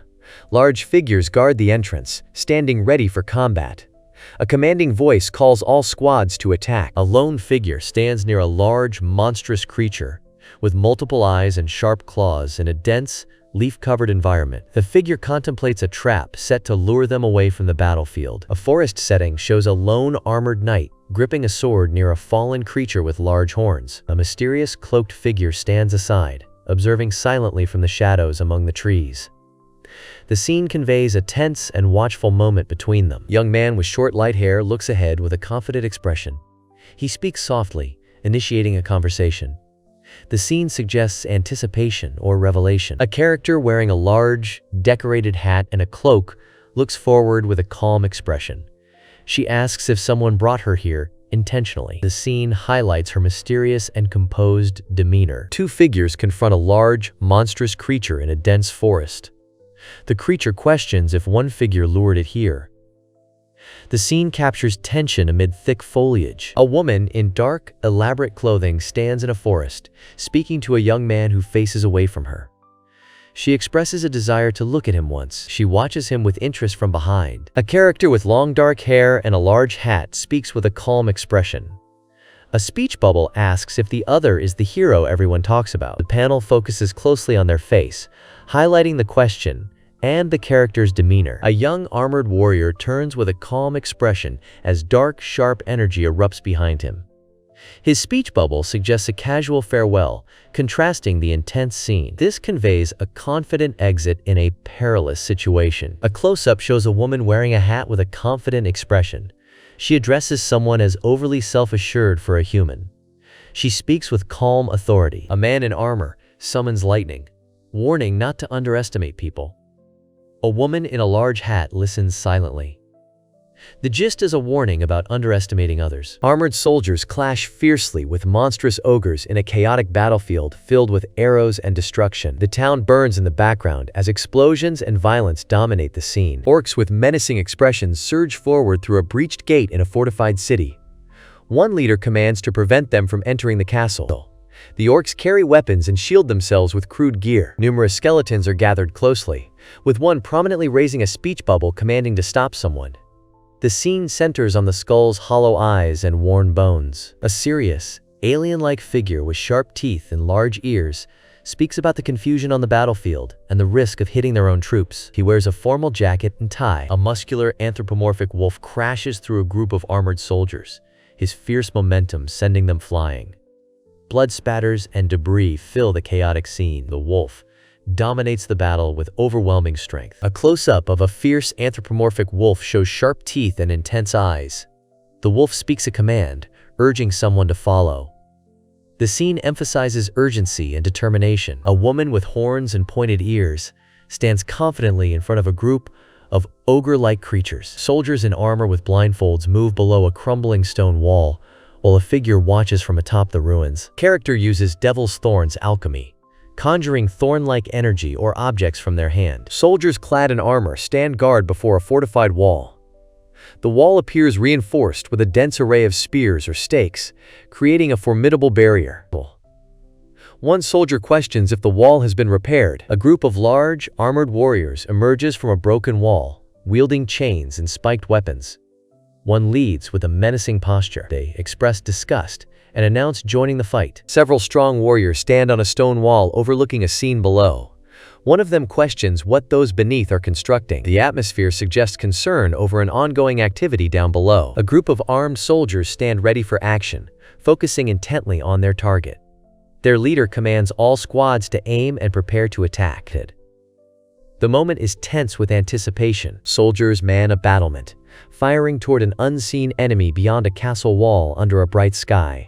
One shouts a command to open fire, Black ink splatters suggest chaos and violence. Soldiers in armor, shocked, react to an unexpected attack from a large siege weapon, which is being countered by a group of similarly armored soldiers advancing together. The scene highlights a sudden and coordinated military maneuver. A massive, fierce creature with a monstrous face and wild hair rushes forward, smashing a huge fist into a group of armored soldiers. Soldiers are thrown into the air from the force of the attack, showing the scale and power of the beast. The scene captures a chaotic moment of battle, with the soldiers overwhelmed by the creature's might. Two men stand together on a battleground. One, a bearded man, warns that the place is unsafe and suggests they should leave. The other listens quietly, observing the surroundings. Man with beard declares sending the army to attack. He looks serious and determined. Speech focuses on military action. Two warriors stand amidst a group, discussing a retreat. One contemplates the difficulty of returning, while the other advises stepping back. Soldiers gather silently in the background. A man with short hair and a trimmed beard speaks seriously. He appears determined while discussing defending a small castle. The setting suggests a tense situation. Gist: the man doubts his ability to defend the castle. A serious man with a beard and furrowed brow speaks, stating firmly that something must end. Silence follows his declaration. Armored soldiers charge forward in unison, their swords drawn and poised for battle across an expansive battlefield. A commanding voice orders all squads to attack and destroy their enemies. The mood is tense and aggressive as the troops rally together to fight. A monstrous, winged creature with horns faces a group of helmeted and armored soldiers. The soldiers aim weapons at it, preparing for confrontation. The scene shows clear tension between them. Character with distinctive large eyes and pointed ears shows concern and sweat, saying there are too many of them, and begins a sentence he cannot finish. The scene suggests tension and urgency. Characters engage in a tense conversation where one orders preparing to retreat and the other reacts with surprise. The scene conveys urgency and conflict in a brief exchange. A large-scale battle rages outside a fortified city, with explosions and soldiers advancing across the battlefield. The city stands tall behind the chaos, with smoke and destruction visible. A crowd of people stands in the background while two men are in the foreground. One shouts loudly. The other looks surprised and confused. A close-up profile of a man with detailed hair and ornate shoulder armor is shown.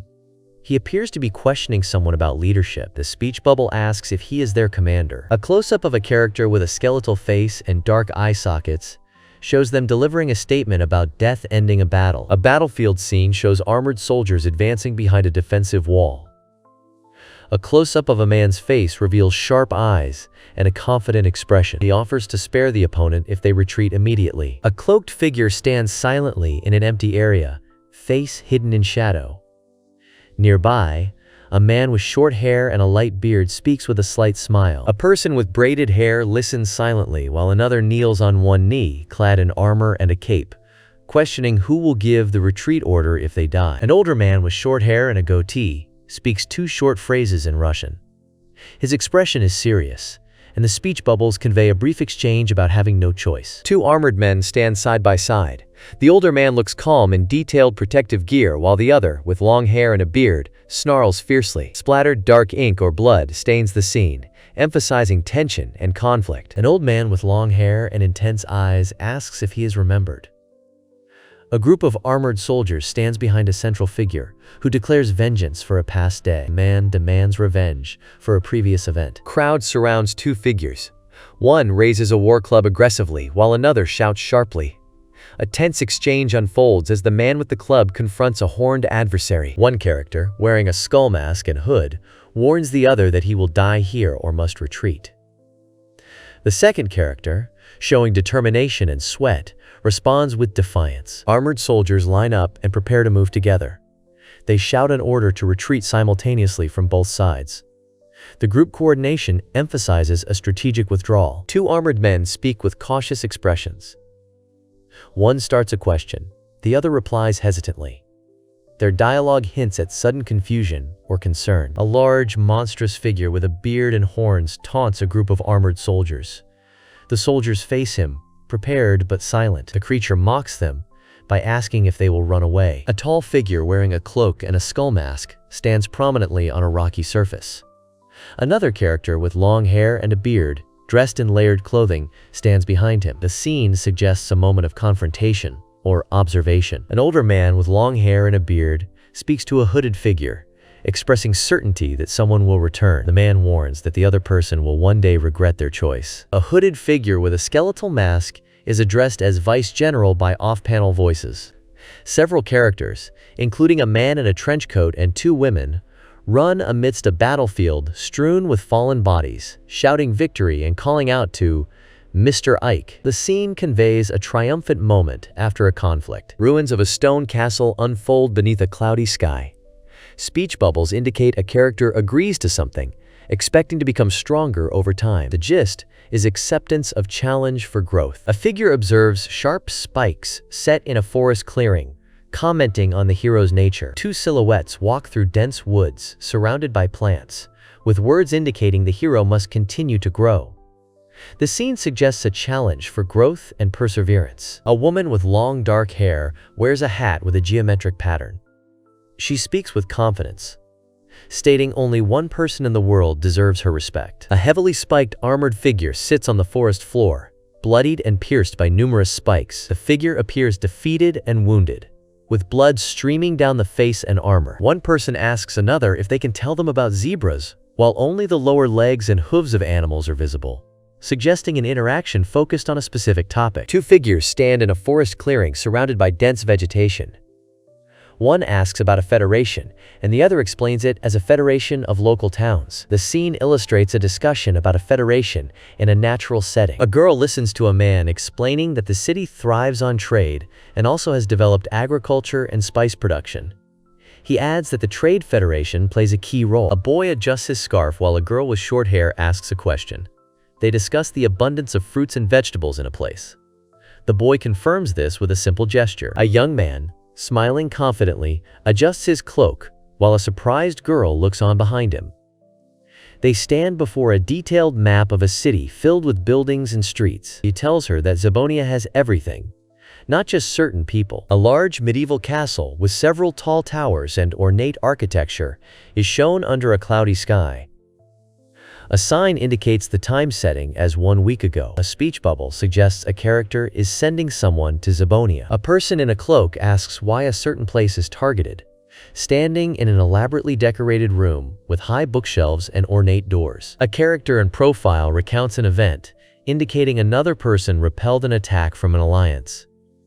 The background shows a bookshelf filled with books. The scene highlights a moment of strategic discussion or revelation. A character with dark hair reacts with surprise and states that an urgent plan is needed in the current situation. A woman with long dark hair and a confident expression speaks to a young man in a cloak inside an ornate room. The man questions if his mission involves financial problems. The woman acknowledges his perceptiveness. Gist: discussion about a mission linked to financial issues. A young man with dark hair speaks about relying on another for a supply contract with the Federation. He warns their food supply will end soon if cut off. The gist is the urgency of maintaining supply lines. Characters discuss the restoration of Ivalis and the Alliance Army's inability to afford a new attack inside a grand room with ornate walls and a chandelier. A woman with long dark hair speaks to a young man who looks slightly anxious, telling him not to worry and to enjoy his trip. Dense tree branches and leaves frame the top panels, creating a natural canopy with detailed foliage. The scene shifts downward to reveal a lone rider on horseback moving along a dirt trail, surrounded by thick vegetation. The solitary figure travels through a quiet, secluded forest path, emphasizing a journey or passage through nature. Two characters converse while sitting on a horse surrounded by dense foliage and trees. One states the other is embarking on a long journey for the first time, and the other agrees, adding, they will stay long. The gist is a discussion about a distant journey and extended stay. A young woman expresses enjoyment of traveling while looking at a man beside her. The man explains he cannot use magic to teleport and must travel by ordinary means. They share a conversation about travel limitations. Two characters discuss if humans have ever made deals with a demon army. One doubts it. They aim to prove peaceful coexistence between humans and demons, despite challenges, with one taking another along for support. A group of armored warriors ride into battle, led by a grinning man on horseback, and a bearded man shouting orders to kill. The scene captures the chaos and aggression of the charge. Several armored men stand alert near a carriage in a wooded area, holding swords ready for combat. A group of soldiers on horseback approaches a stationary carriage guarded by armed men. The scene is set on a dirt path, surrounded by sparse vegetation and rocks. Soldiers ride in formation, wielding swords and spears, preparing for confrontation. A struggle erupts as a man holding a sword calls out sharply, confronting a group including a woman with dark hair and a laughing man in a skull shirt. Two characters collide violently with a large, burly man who has a mustache and a bandana. Blood splatters from the impact as they shout in pain and surprise. The scene shows sudden, forceful contact during a confrontation. Two people lie on the ground, appearing injured or dead, near a carriage. A man stands by the carriage door, holding a weapon and observing the scene. A young woman in a dress sits with hands clasped, facing a muscular man with a beard and a headband. The man expresses surprise with a simple exclamation. The scene takes place in an ornate room with detailed wall decorations and a sword visible near the man. A man notices a girl and comments about her being a lovely princess. The girl reacts with surprise, and a powerful kick strikes the door suddenly. The man shows determination as he watches the scene. Young man with dark hair raises his hand and states that they have come to help. A woman with light hair looks up, asking if they are injured. The focus is on their serious and concerned expressions. Two heavily armed men confront a small, calm boy in a tense outdoor setting. One man demands to kill the boy, while the other questions the boy's identity. The boy remains silent, facing them steadily. Gist: armed men threaten a mysterious boy. A close-up shows a serious figure warning to watch their language. Below, a battlefield scene unfolds with soldiers and horses amid flying debris as tension escalates silently. Man falls backward while shouting for help, with three uniformed people facing him in a forest clearing. Another man looks shocked, sweating, and expressing disbelief. Gist: a man calls for help, and another reacts with shock. A person faces a group of people and a horse suspended mid-air by numerous ropes, with the group pleading to be released. The scene shows tension between the observer and those entangled. The gist is, people and a horse trapped in ropes ask for release. Three men gather in a forest clearing. One man kneels beside a seated injured figure, asking the others to stay still. A third man watches from behind. One boy uses magic to heal another's wound, who then expresses thanks and is advised to see a doctor as the injury hasn't fully healed. A young man with dark hair turns to listen, as another man in a uniform thanks him for saving their lives. The young man replies that gratitude is unnecessary. The conversation takes place outdoors near trees, with soldiers standing behind the man who thanked him. The gist is that a life-saving act is acknowledged but declined as needing thanks. A woman wearing a long dress stands in a forest, asking someone to introduce themselves. A young man nearby apologizes, raising his hand slightly. The scene suggests a formal meeting in a quiet, wooded area. A girl introduces herself as Julia Octava, with a calm expression. A young person and two companions enter a lavish room with tall windows, detailed wallpaper, and stacked books. A seated figure behind a desk asks if he is the one who saved their daughter. The scene centers on recognition and gratitude. Arteria Octava introduces herself as a representative of the Trade Federation. She stands confidently with a composed expression, wearing formal attire and an earring. A young man named Raik introduces himself as being from Ismas. He advises against introducing oneself by real name. Raik speaks calmly and directly. A man sits across from another in a room with ornate wallpaper and tall windows. The seated man asks if talking while working is objectionable. The other responds negatively. A girl says her mother is a very busy woman. A boy stands silently behind her. They are indoors near a window and door. A woman with long hair and formal attire sits at a desk in a room filled with books and objects like a globe and a gramophone. Text identifies her as Arteria Octava, head of the Zenobia Council and Trade Federation representative. Scene introduces a key political figure. She looks down with a focused expression, her long hair partially covering one eye.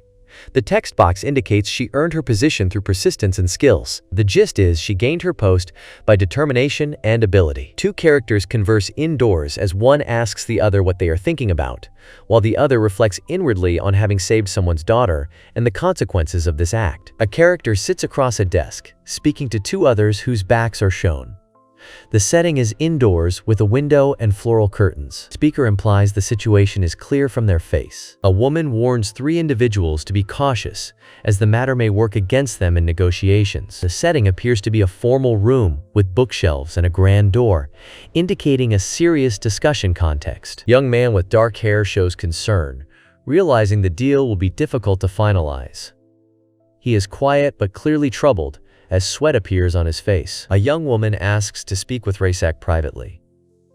Another person requests Julia to wait outside, while Raisak sits reading amid stacks of books and a drink on the table. The conversation shifts toward a private discussion with Raisak. A young man with dark hair and a cloak converses quietly with an older woman in a richly decorated room. He acknowledges her and quickly suggests moving straight to the important matter due to limited time. The room features tall bookshelves, ornate chandeliers, and large windows, indicating a refined setting. 3 people stand inside a room with tall windows and stacks of books.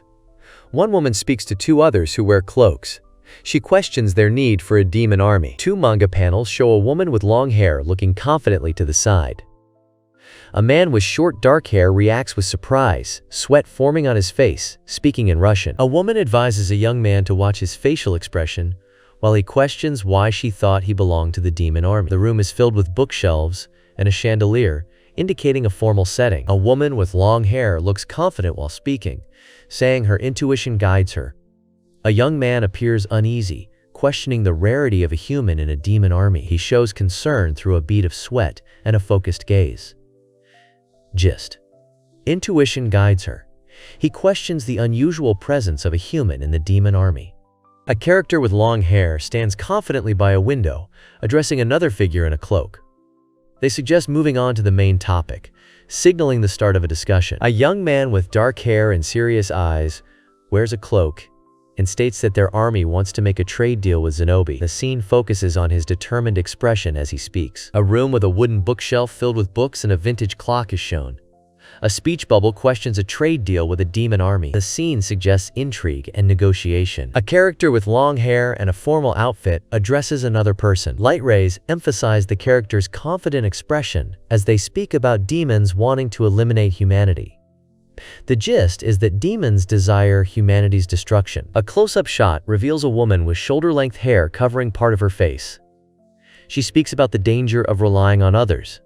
Eyes are focused and lips slightly parted. The essence: warning about trust being risky. A young man with dark hair and a cloak speaks seriously to another figure, whose back is partially shown. He mentions that things might have been different before, but now they are otherwise.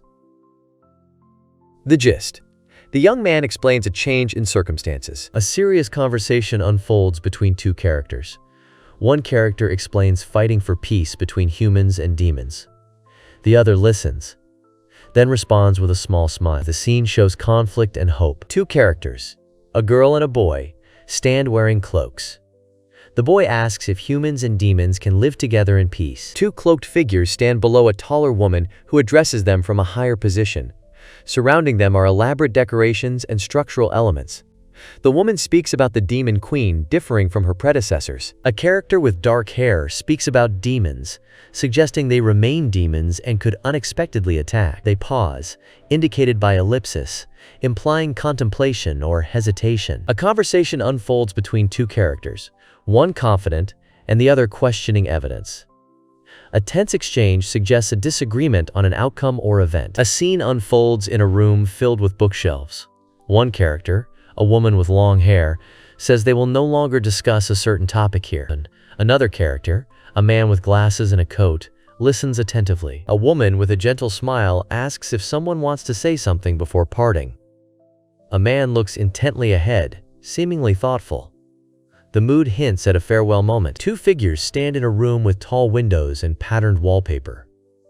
One figure faces away, while the other speaks about Trade Federation problems with pirates. Discussion focuses on piracy issues faced by the Trade Federation. A woman with long hair tied in a side braid stands confidently beside a young man wearing a cloak. The young man tells the woman he can try to get rid of something troubling them. Gist: he offers to handle the problem they face. A young man smirks slightly while asking if the demon army will fight pirates. He appears calm and inquisitive. 2 characters walk down a hallway toward a desk with papers and a sitting person. One character's face is shown close up, articulating conditions. Discussion centers on ridding pirates as promised. A woman speaking declares that they will take her daughter as a wife. A young man looks shocked and stammers a refusal nearby.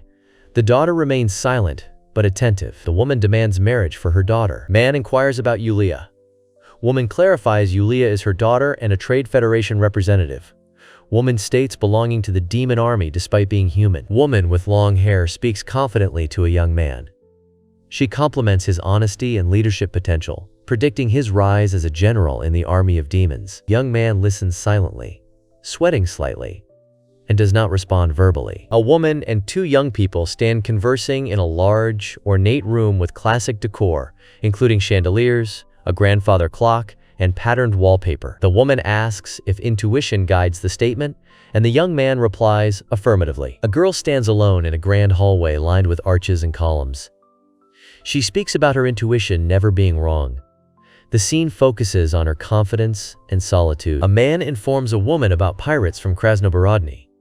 Another man urgently calls out to the woman named Victoria. A pirate ship with a skull flag appears, and a group of pirates rushes forward shouting about an attack. Pirates have launched a sudden assault. A bald man with a beard and earrings shouts urgently, urging to take women and food aboard ships. Another man beside him smiles widely, watching the scene. Fierce battle unfolds with shouting commands to kill and desperate calls for reinforcements amid chaos and injury. The situation is critical, as blood splatters and urgency escalates. Two figures react to an explosion with debris flying around. One shouts about injured feet. Another man notes the warning he gave before the blast. The explosion dominates the scene with large impact letters. Pirate Captain Kurosa stands on a ship with a skull emblazoned sail. He commands to kill all, frustration evident in his words and posture. A young man sits quietly in a richly decorated room with bookshelves. A woman with long hair speaks calmly, indicating no time remains to reconsider. The young man appears tense and is asked for his answer. Two characters run through a city street, passing buildings with balconies and windows. Dust clouds rise as they move quickly. They stop and look ahead with serious expressions, both wearing cloaks. Street cluttered with barrels, crates, and debris. Buildings stand damaged. Two figures observe the chaotic scene. One asks about delay. Darius. The area shows signs of disruption and concern about timing. Characters stand outside with buildings in the background. One man kneels on the ground, appearing wounded. Another character asks if everything is all right and what happened while the kneeling man thanks him. Ship docked at a bustling port with buildings surrounding the harbor. A large sail is furled and barrels lie near the dock. People learn the ship was set to depart today and that its cargo attracted pirates. Two men speak about pirate ships. One man asks how many pirates there were. The other answers there was only one ship. One man affirms the small quantity mentioned by another, who cautions against underestimating its value despite its size. Three men speak with serious expressions. One mentions attacks happen when least expected. Another notes the attackers appear suddenly and vanish just as fast. A pirate flag waves behind them. A young woman and a man with a scarred face stand in a narrow street. The man speaks about wanting to know the location of Logos. The woman listens silently, wide-eyed. A man with dark hair asks Princess Yulia to talk. Princess Yulia stands confidently outside, with others in the background. A woman nearby apologizes to the man, addressing him as Mr. Dick. Two characters stand in a large kitchen filled with cooking utensils and shelves. The man asks what the woman wants to discuss. The woman mentions overhearing a conversation with her mother. In a room with tall bookshelves and a staircase, a person speaks, expressing happiness and surprise. A young man then confesses falling in love at first sight. The gist is a confession of love. A young woman with long hair and a detailed outfit looks directly at a surprised man, asking him to marry her. The man reacts with wide eyes and a small sweat drop. The moment captures an unexpected marriage proposal. A man and a woman engage in a tense conversation outdoors. The man looks defensive while the woman appears apologetic. They discuss recent encounters and misunderstandings. Girl talks about someone she recently saved who is now calling to marry him. Boy remarks on how brave she is. Girl's eyes widen in surprise or realization. A young man turns his head to the side with a slight sweat drop on his face. His expression is cautious yet curious. He thinks about a strange feeling in his chest. A man grabs a woman from behind and covers her mouth with his hand, silencing her. She reacts with wide eyes and panic as he lifts his fist, preparing to strike. The scene depicts an act of aggression and threat. A girl lies on a wooden floor inside a cluttered room with boxes and furniture. Two speech bubbles indicate a conversation about a recently acquired item. Several men argue in a wooden room with scattered objects and a person lying on the floor.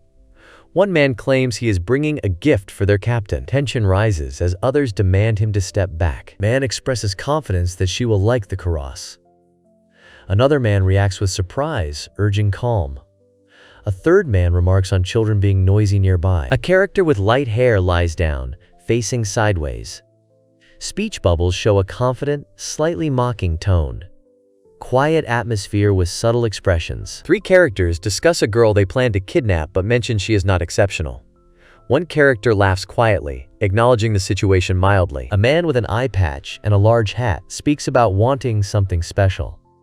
Several others stand behind him, observing quietly. The scene suggests a tense or important moment. A man with bandages speaks from a chair near a window, apologizing and blaming himself for not being more attentive. A woman stands nearby, listening. Another person is partially visible, sitting with their back to the viewer. Three characters discuss a difficult task and the possibility of pirates being involved while seated in a stone-walled room with a high ceiling. One woman claims she can find the others. A ship with a large sail sails through water, with waves splashing against its hull. A figure speaks, agreeing to leave a torn sail available for someone. The scene captures a controlled maritime environment under cooperative terms. Two characters talk indoors. The girl explains slaves are identified by numbers. The boy questions the name 13. The boy stands on a ship with a cloak, looking ahead. A girl looks ahead and shares that her mother named her the 13th. Close-up of a character's intense eyes reveals the internal voice liking a name. The scene shifts to a ship's deck, where the character vows to hold on and save someone. A woman dressed in a revealing maid outfit stands chained, while a man seated at a table talks about her duties and responsibilities as a maid to make her master happy. Two girls converse. One looks surprised and silent. The other speaks seriously. The speaker wears a hat and appears determined. The scene conveys a tense moment of instruction or warning. A young man tells a girl she will be his maid from now on and responsible for cooking and cleaning. She agrees quietly. He promises to protect her. A young man with dark hair asks a girl how she feels. She, with light hair and wide eyes, replies that she thinks the conditions are good. The scene ends with a close-up of the girl's surprised eyes. Man with an eye patch drinks wine and states he wants to fulfill the duties of a maid. The scene highlights his serious expression and unusual desire. A man with neatly tied hair and a decorated collar holds a glass of wine, facing a young woman dressed as a maid who is chained and asks if he wants dinner. The scene suggests a restrained yet formal setting. Gist: a maid offers to prepare dinner while being chained in a formal room. A chandelier hangs from a wooden ceiling in a stone-walled room. A young woman looks curious and says something. A man with an eye patch and mustache listens silently. A young woman asks a man for rum, explaining it's for enhancing flavor. The man shows a barrel of rum, and she thanks him for the help. Explosion occurs in a kitchen, startling a man and a woman. The woman screams repeatedly, while the man asks what just happened. The scene centers on sudden chaos and surprise. A fire breaks out as one character alerts about the blaze, and another urgently calls for water. Several characters react with fear and urgency. They emphasize the need for more water to stop the fire. Two men speak near a stove in a wooden room. One expresses relief at barely surviving, while the other comments on the danger and questions who adds rum to food. They hear noise in the kitchen and comment on it. Two characters walk away laughing, planning to eat dinner. One character stays and observes quietly. Character reflects on enemies' predictable attacks and elusive nature, wishing to know the enemy's base location. Enemies' sudden appearance and disappearance cause frustration and uncertainty. Several men stand in a crowd, one raising his fist aggressively while another shouts urgently to stop someone. The atmosphere is tense and chaotic. A close-up shows a character's worried eyes as snow falls. Two people run, shouting commands to find a woman. Barrels and crates clutter a wooden dock, intensifying the chase. Two characters speak urgently at night in a village street. One threatens to make hell upon finding a third person. They demand not to panic and to find the person quickly. A girl hides inside a barrel while two men stand outside it. She peeks out with a surprised expression. A man bursts through a door, breaking glass while another man urges him to come out. A girl yells for him to stop, her face distressed. The scene is tense and chaotic. A woman struggles on the floor as two men approach her, one shouting for calm. Another man curses and rushes after a fleeing woman. The scene shows tension and pursuit aboard a ship. A girl with flowing hair and a hat speaks urgently, looking sideways with tears in her eyes. She insists a person named Aiku will definitely come. The scene conveys anticipation and hope. A girl falls to the floor with her arms extended forward, expressing distress. Another person nearby kneels clutching their side, appearing hurt or exhausted. Man with an eye patch assures a girl he won't kill her but states a bad maid must be punished.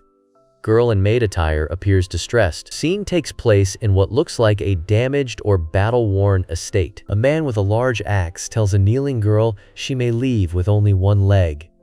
The girl screams in protest, pleading against his threat. The scene captures a moment of imminent violence and despair. A bald man notices something unexpected as he looks behind. A man with an eye patch and long hair stands calmly. A crowd shouts in the background at a gathering. A cloaked figure confronts a man with an eye patch, who appears calm and observant in front of a ruined building under snowfall. A dark-haired man looks seriously ahead while speaking. A wide-eyed young woman with curled hairband observes him with concern. He declares he will not let the others escape unscathed. Men on a ship's deck question the appearance of smoke in the sea. One man suspects a ship is present. Characters express curiosity and thoughtfulness about the situation. A focused young figure in a cloak moves swiftly through a chaotic battlefield where several individuals lie on the ground. Intense motion lines and sound effects emphasize the rapid movement and chaos. The scene captures a moment of action and determination in the midst of conflict. Characters fall violently through a spiral staircase surrounded by debris and broken glass, each captured in a moment of chaos and fear. Gist: characters are falling violently down a spiral staircase. A young man asks a girl named Sati if she is okay. She confirms she is fine. Another man questions if someone named Ayek is done with them. A dark-haired character asks a light-haired character if she is injured. She responds nervously that she is not hurt at all. He then questions if she can walk properly. Man and woman stand between barrels, having a conversation. Woman thanks man for saving someone like her. Man responds with hesitation. Gist: woman expresses gratitude to man for a rescue. A young man with dark hair asks if saving her is not natural. A woman in maid attire remains silent, then admits she believed he would come to save her. The scene highlights hope and expectation between the two characters. A girl with a frilled headband talks to a boy inside a building. She says she has been obedient despite difficulties. The boy's serious face suggests he is listening carefully. Girl with light hair and big eyes looks surprised. She wears a frilly headband and a choker. A speech bubble states someone calls her their servant. A young man with dark hair and a serious expression addresses a woman with long hair. He asks if the master will never abandon his servant. He questions loyalty and duty. A large sailing ship is depicted, with crew members visible along its side. A young man and others listen intently. Two men stand on shore, watching smoke rise from the horizon. Gist: the ship's presence and others' reactions reveal tension and observation. A young man looks to the side with a serious expression inside a dimly lit cellar. A hooded figure stands in the background behind barrels, speaking from a shadowed doorway. The figure suggests the young man is not merely a magician. A young man turns his head sharply as a girl calls out to him with urgency. A fiery explosion erupts in a large hall, causing destruction as debris flies. A young man with dark hair and a cloak praises someone for finding a ship, with a girl peeking behind him. Meanwhile, a door crashes open amid flying debris, indicating sudden action. Man with an eye patch and mustache holds a decorated, round object with mechanical parts. Water splashes around him. He claims a girl as his property. A man carries a woman in his arms while debris falls around them. Another figure stands on a damaged floor, declaring all obstacles will be destroyed. The scene shows urgency and destruction. First panel shows a serious black-haired character and a frightened girl being hit by flying debris. Loud sound effects accompany the impact, emphasizing destruction. A man with an eye patch shouts at someone running away, demanding surrender and death. A girl with a spiked headband watches the scene. The man's urgency is heightened as he reminds that they are on a ship. The scene centers on a chase and confrontation aboard the ship. Explosive force hits a wooden structure, sending splinters flying. A man with an eye patch watches silently as the wreckage falls away, revealing a figure standing in the hole. A figure stands framed by broken wooden beams, observing a young character floating mid-air, wielding a glowing orb amid swirling water that forms a dynamic, spiral shape around them. A violent waterstorm surrounds the ship, being battered by waves and wind. One character hovers above the chaos with a cape flowing. The large text labels this event as a waterstorm. Two men stand on a platform under heavy rain. One salutes while the other looks on. An explosion erupts in the distance over the water. Men stand on a ship deck in a rainstorm, looking back in alarm at something behind them. One man speaks a single word about a ship. Sudden impact or explosion occurs nearby, causing the men to turn sharply. A group stands near water at night, preparing to leave. One member shouts an alarm, seeing a woman, Carissa, lying motionless on the ground. They decide to return home immediately. Two characters, a woman and a man, observe the scene with serious expressions. A group of struggling people in the water reaches out. A ship with raised sails is in the background. One man shouts that he is already finished.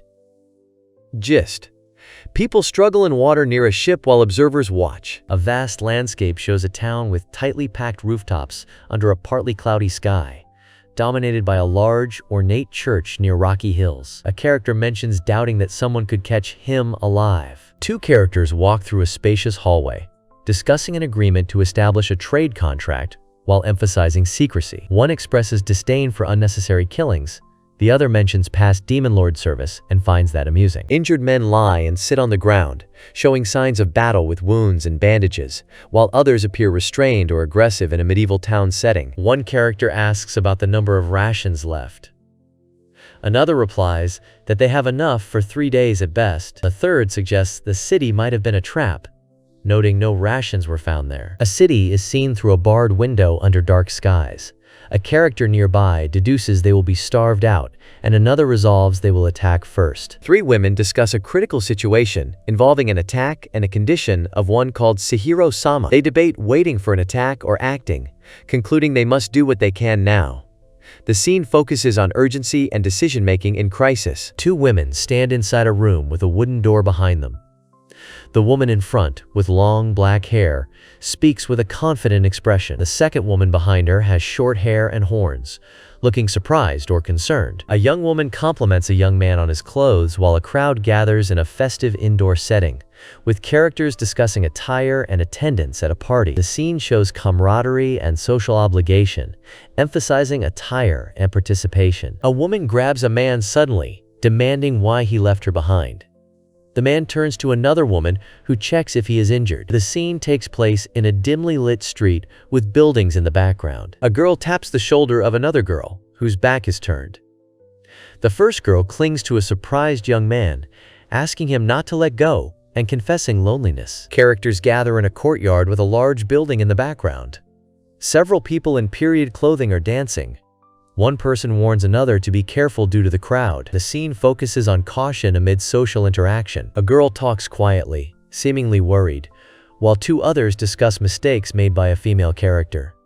One man listens silently with a serious expression. The mood conveys concern over an error. Two figures speak in front of grand castle towers under a cloudy sky. One suggests leaving because their mother waits. The other agrees. They prepare to depart the scene. Two characters discuss a man who is described as unexpectedly normal and cute. The woman refers to this man as lucky to have Lady Julia.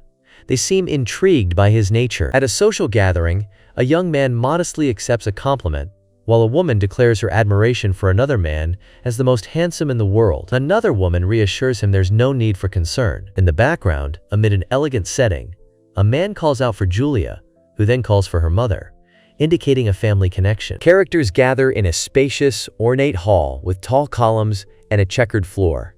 Several people engage in light conversation, complimenting each other warmly.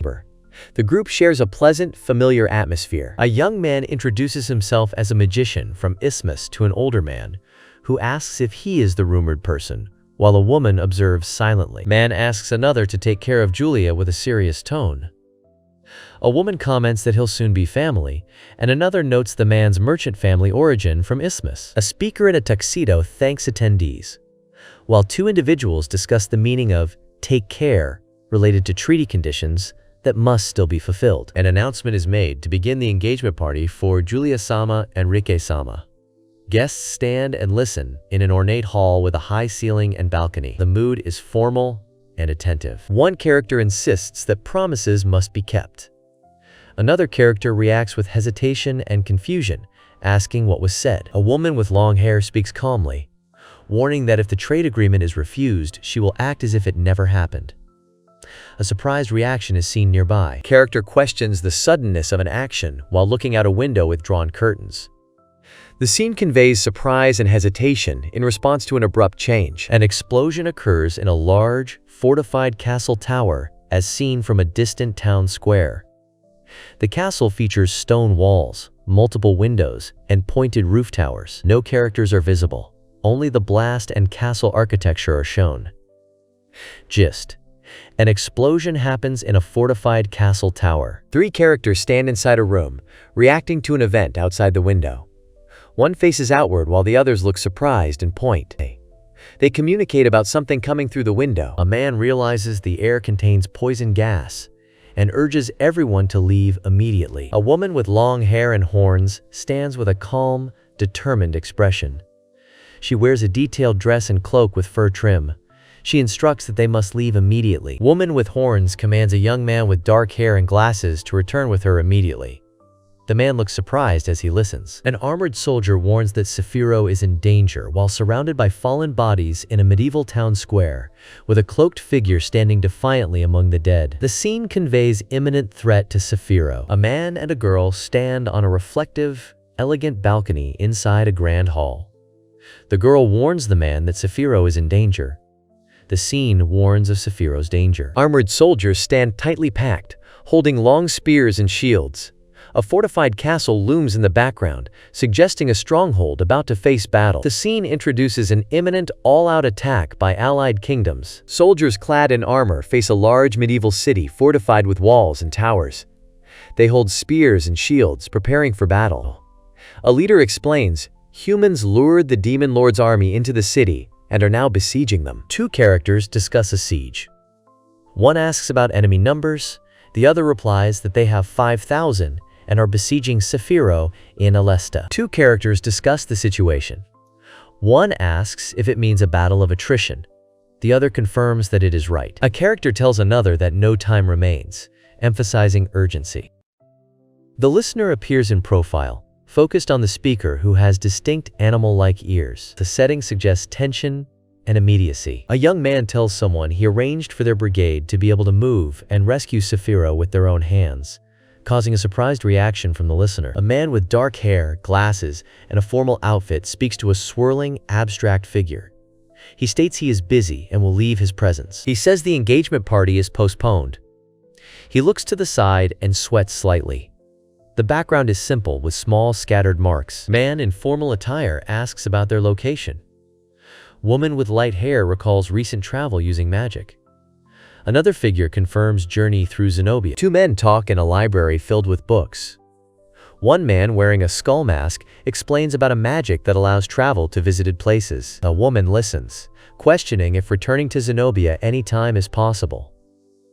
The gist: discussion about a magic enabling return to previously visited places. A medieval town is shown with numerous small buildings closely packed. People and animals move about in an open central area. Ruined sections of walls stand in the background, indicating past destruction. A skeletal figure in a cloak stands beside a young woman on a balcony. He questions whether an attack on Ivalis occurred. Both observe the scene with concern. A man in a skull mask and a woman address an older man in a suit standing behind a cluttered desk in a room filled with bookshelves. The older man confirms that what the young girl said was accurate. The individuals acknowledge each other's presence and statements. An eyeless creature declares that the allied kings have launched an all-out attack across the entire region simultaneously. Two characters discuss an attack in a room with a wooden floor and furniture. One asks about the attack, the other responds briefly. The setting looks like an office or study. A grim, reaper-like figure and an orc discuss their survivor. The orc claims a girl saved them, and the grim reaper reacts with disbelief. The characters stand indoors, near a window. A young girl stands determined, facing a large group of armored soldiers advancing toward her. Smoke and debris fill the air, highlighting the chaos of the moment. Soldiers look fierce and resolute as they close in on the solitary figure. A cloaked figure with a skeletal face orders another character to save someone named Sephiroth themselves. A woman with long hair explains she arranged the brigade's mobility. Two characters talk in a library. One mentions heading to Alysia immediately, while the other reacts with a brief question. A close-up of a skull-faced figure wearing a hood asks about the current number of soldiers they have. The figure's face is partially covered with markings or cracks. This scene centers on counting available forces. A group of soldiers stands assembled in a town surrounded by buildings and nature.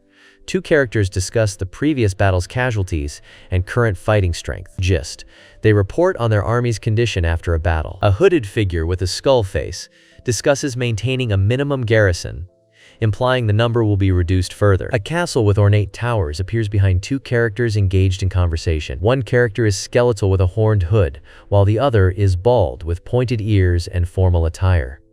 The bald character inquires about the enemy's numbers. A character with a monstrous face and sharp teeth says the number 5,000 and reacts with surprise. Dialogue focuses on the figure of 5,000. Two characters stand outside near a building with ivy on the wall. One asks if they have a chance of winning. Focus rests on concern about success. Several heavily muscled orcs stand together, speaking about the urgency of arriving at Alysia before their main force weakens. A character wearing a skeleton-like mask speaks about developing a strategy during movement. A group of people stands together in a village setting, holding farming tools. One man steps forward and asks for permission to join.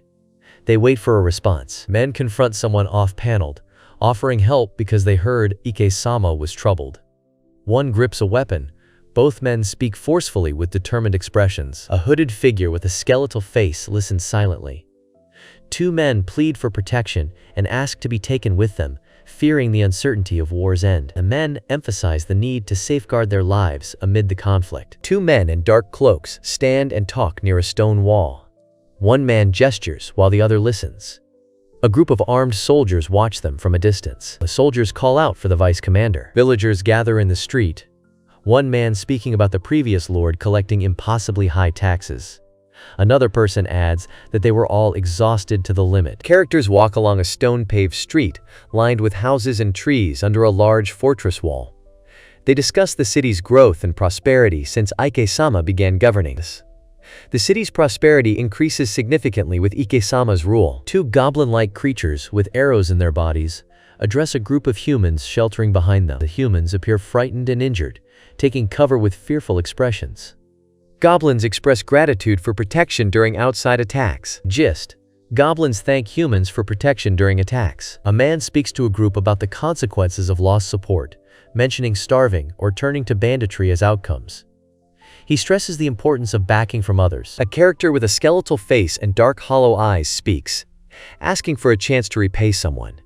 He wears a hood and goggles on his head. A demon with sharp features speaks to a cloaked figure, addressing him as vice commander. The demon discusses borrowing human strength to preserve their dignity. A man insults a woman by calling her ugly, reacting in anger. The woman questions him about his boldness toward Ike-sama while raising her arm coolly. The scene highlights confrontation and tension. One character pledges loyalty to Ike-sama, vowing to be his ally regardless of the decision he makes. The other character remains silent, shown by ellipsis. The scene conveys a firm pledge of allegiance. A skeletal figure wearing a hood addresses a group, asking permission to join the war. Several horned and masked characters stand behind him, appearing attentive. The scene conveys a tense plea for inclusion and conflict. A group of men stand together in a town square, dressed in medieval or fantasy attire. One man with long hair and beard stands at the center, arms crossed. Another man addresses him with a question, calling him by name. A group gathers inside a stone courtyard with castle walls visible. A long-haired person asks about dwarves creating their own country if the demon lord's army unifies the world. Others respond, one questioning if the person forgot something, another saying the battle has nothing to do with dwarves. An older man with long hair and a beard speaks a question about protection and promises, focusing closely on his face with detailed eyes and wrinkles. A character wearing a skull mask remains silent, as another addresses him respectfully as Gunther-sama. The scene shifts to a medieval town with stone buildings, where a voice expresses gratitude and urges haste before matters grow worse. The gist is that a serious request for help and urgency is conveyed. A large group of people and carts travel in a line through a dense forest. An information box states the journey to Alysia takes about 4 days by land. The scene shows movement and distance covered by the group. A group of winged creatures flies against a cloudy sky. An orc-like figure stands on the ground looking up, expressing concern about their group's insufficient numbers despite growth from help. Creature with large teeth contemplates a battle plan before arrival. It focuses on strategy and preparation for an upcoming encounter. 2 individuals handle a firearm, while 2 others observe. One person describes teaching skills using matchlocks during rest breaks. A man sits on a carriage speaking about developing new weapons. Another man, partially visible, stands near the carriage. Trees appear in the background. An older man with a long white beard reads from a large book.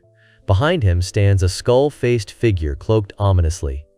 Text indicates alliance with dwarfs. A close-up shows a character with skull-like face paint wearing a hood.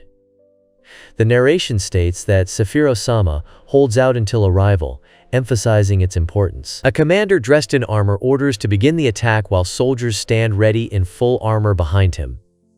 Military action is set to start. Armored knights stand ready in the rain, their figures detailed and imposing.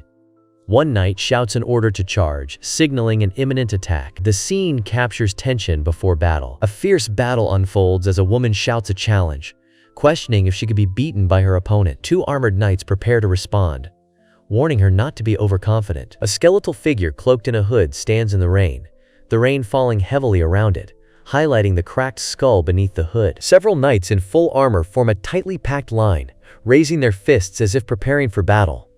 Rain falls around them, adding intensity to their stance. A lone figure stands in the center, surrounded by multiple armed soldiers forming a circle. The figure looks defensive as soldiers point weapons inward. Tension builds visually around the isolated character. 3 armored humans walk beside an orc, engaging in conversation about the value of an orc's tooth versus its heart. They appear to argue the worth of parts of their enemy while passing ruins. 2 armored men stand in a dim, stone-walled room, facing a chained woman. The woman appears injured and helpless, with blood pooling beneath her feet. Chains and torture tools hang on the wall around them. Gist: a captive woman is held and guarded in a grim dungeon. 2 men, dressed in armor, engage in a conversation about a woman's status. One man asks if she died, and the other confirms she is still alive. The scene captures concern about her condition. A character with long dark hair partially obscures their face, appearing injured or defeated with blood splatters. 2 others discuss the value of a female general from the Demon Lord's army and debate killing her immediately or using her as an asset. Gist: discussion about sparing a female general for potential use. One man instructs another to report upstairs and guard a woman. The second man agrees and complies with the order. Guarding and vigilance are established as the plan's priority. A close-up shows a freckled woman in a revealing outfit saying something about a demon woman appearing like a normal human. A man with a beard and mustache responds with a curious expression about tasting a demon woman. A middle-aged man in armor stands stoically while a horned girl peers from behind him, suggesting something is probably like poison. The man shows no emotion, and the girl's eyes appear cautious and calculating. Gist: the girl suspects poison. A character with long hair and a serious expression addresses Sephiroth-sama, apologizing for the wait. Another figure with horns watches from the background, standing near a stone wall. The situation involves anticipation and respect towards Sephiroth-sama. A massive explosion erupts in an urban area, scattering debris and destroying buildings. Figures are caught in the blast, showing chaos and destruction. The scene conveys sudden, violent disruption. Soldiers respond loudly to an enemy attack, urging defense of the gate and walls. Troops ascend fortress stairs to prevent infiltration. The scene depicts a sudden, intense battle alert. Two men and a woman stand in a room with tall windows and a table. One man answers a question about enemy size, estimating 500, while another asserts confidence in defeating them quickly. A woman in armor orders to gather all men, warning not to underestimate their demon opponents.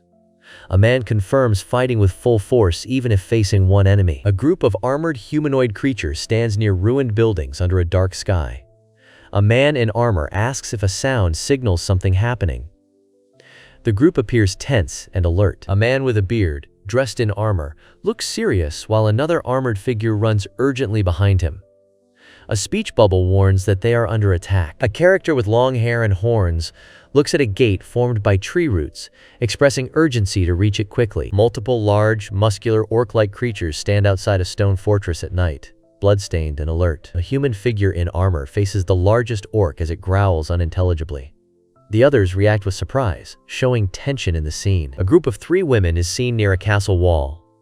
One yells to escape before things worsen. 2 women show concern while the other looks serious and tired. Several orc-like figures discuss a strategy to pull the enemy's forces to allow Sephiroth-sama's escape. A commanding figure orders them to hold out no matter what happens. The group prepares for a defensive stand. Man looks up at the night sky by a large old building with arched windows. He speaks about sensing strength in his body changing. The setting suggests a quiet, chilly night. 3 characters stand before a large figure covered in stains. A white-haired character with horns smirks confidently and remarks on the ease of the situation. Tension contrasts with the smirk as the statement highlights the outcome's simplicity. 2 characters discuss how events have gone as planned and decide to proceed without delay.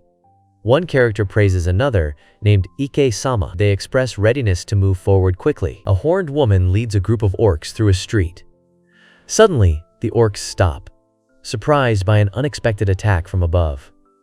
The woman and orcs prepare to respond to the assault. A crowd of injured or defeated people lies on the ground while one person stands prominently among them. A woman approaches quietly, stepping with purpose. She then speaks a name, addressing someone directly in a calm manner. A man with long hair stands confidently holding a staff, surrounded by armored soldiers. He asks another if they thought they could escape. The setting suggests a castle or fortified area behind them. A hooded figure addresses a woman with long dark hair, questioning her loyalty despite calling her a demon. The woman looks serious and focused. In smaller panels, an alarmed character calls out to the dark-haired woman, while another character with a wild expression threatens to kill her immediately. The scene shows tension and impending conflict among the characters. A scarred man on horseback apologizes for taking so long while addressing a woman named Sephiroth-sama. The woman, with long dark hair and visible marks on her face, remains silent. An older man with a beard and long hair stands holding a large wooden barrel. He wears a cloak and gloves, speaking confidently about readiness to act on command. Gist: the man offers his readiness to act on order. 3 armored men stand outside with a castle in the background. One mocks an unseen adversary for failing to respond or bring down the castle.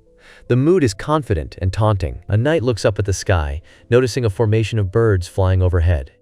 He asks what the sight is and raises his hand to shield his eyes from the light. Gist: the knight observes birds flying and questions their presence. Flying creatures with bat-like wings and elephant heads soar above an ancient cityscape filled with stone buildings and ruins, viewed from a high vantage point. A barrel with a lit fuse is shown, indicating imminent explosion.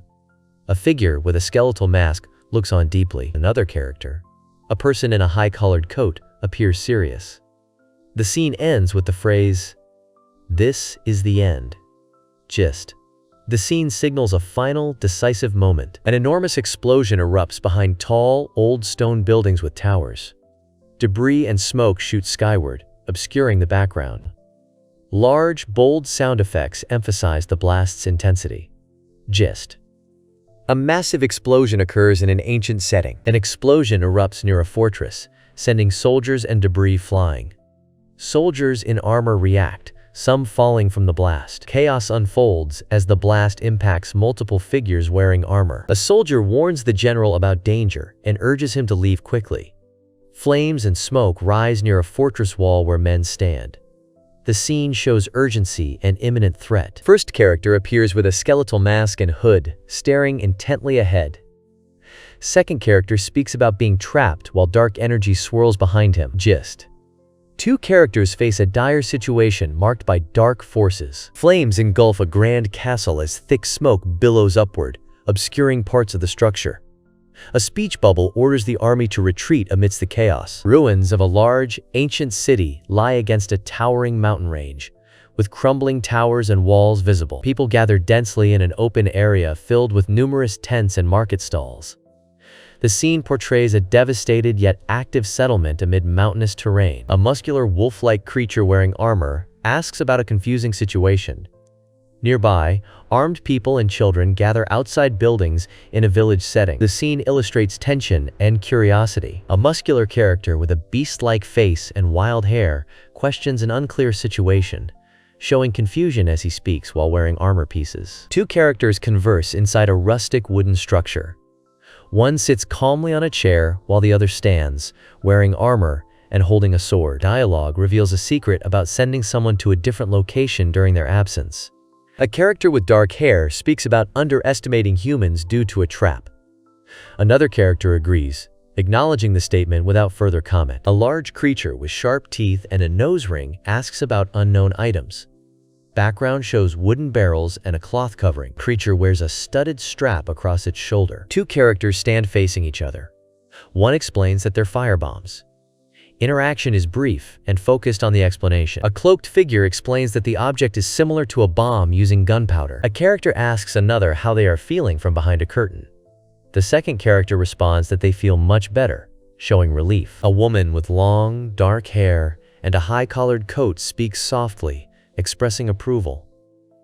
She has visible scratches on her face and an intense gaze. She acknowledges someone's repeated success. A cloaked figure with a skeletal mask speaks a name, acknowledging another character with respect. A loud scream echoes in a storage room as a large man demands to know the cause of the noise.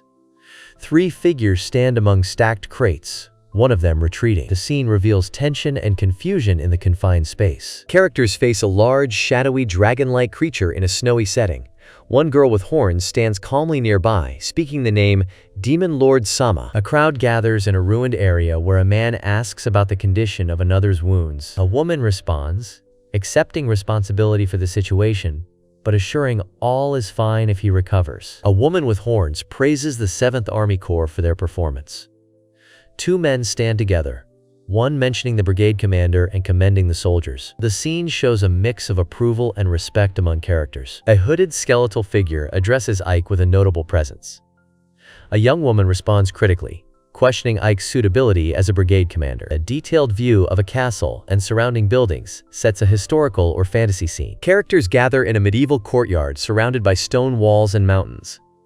A large dragon on the right speaks about promoting the undead brigade commander. Various figures, including armored soldiers and robed individuals, stand in attention.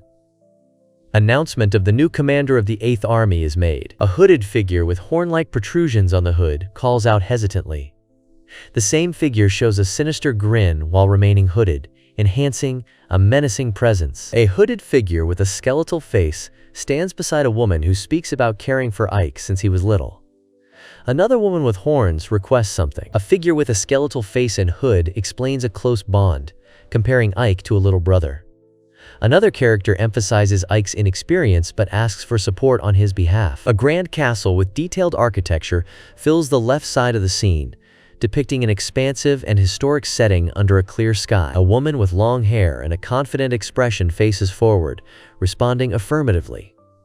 The gist is a firm agreement in a medieval setting. Close-up shows a focused elf woman with braided hair and armor. Another elf woman stands confidently in detailed armor with a cloak, sword on her back. A third elf woman appears composed, wearing a decorative outfit. A man approaches a woman inside a room with large windows and a bed. He exclaims he always believed Ike-sama would become a general. She tells him to stop talking about it already and says she is very happy.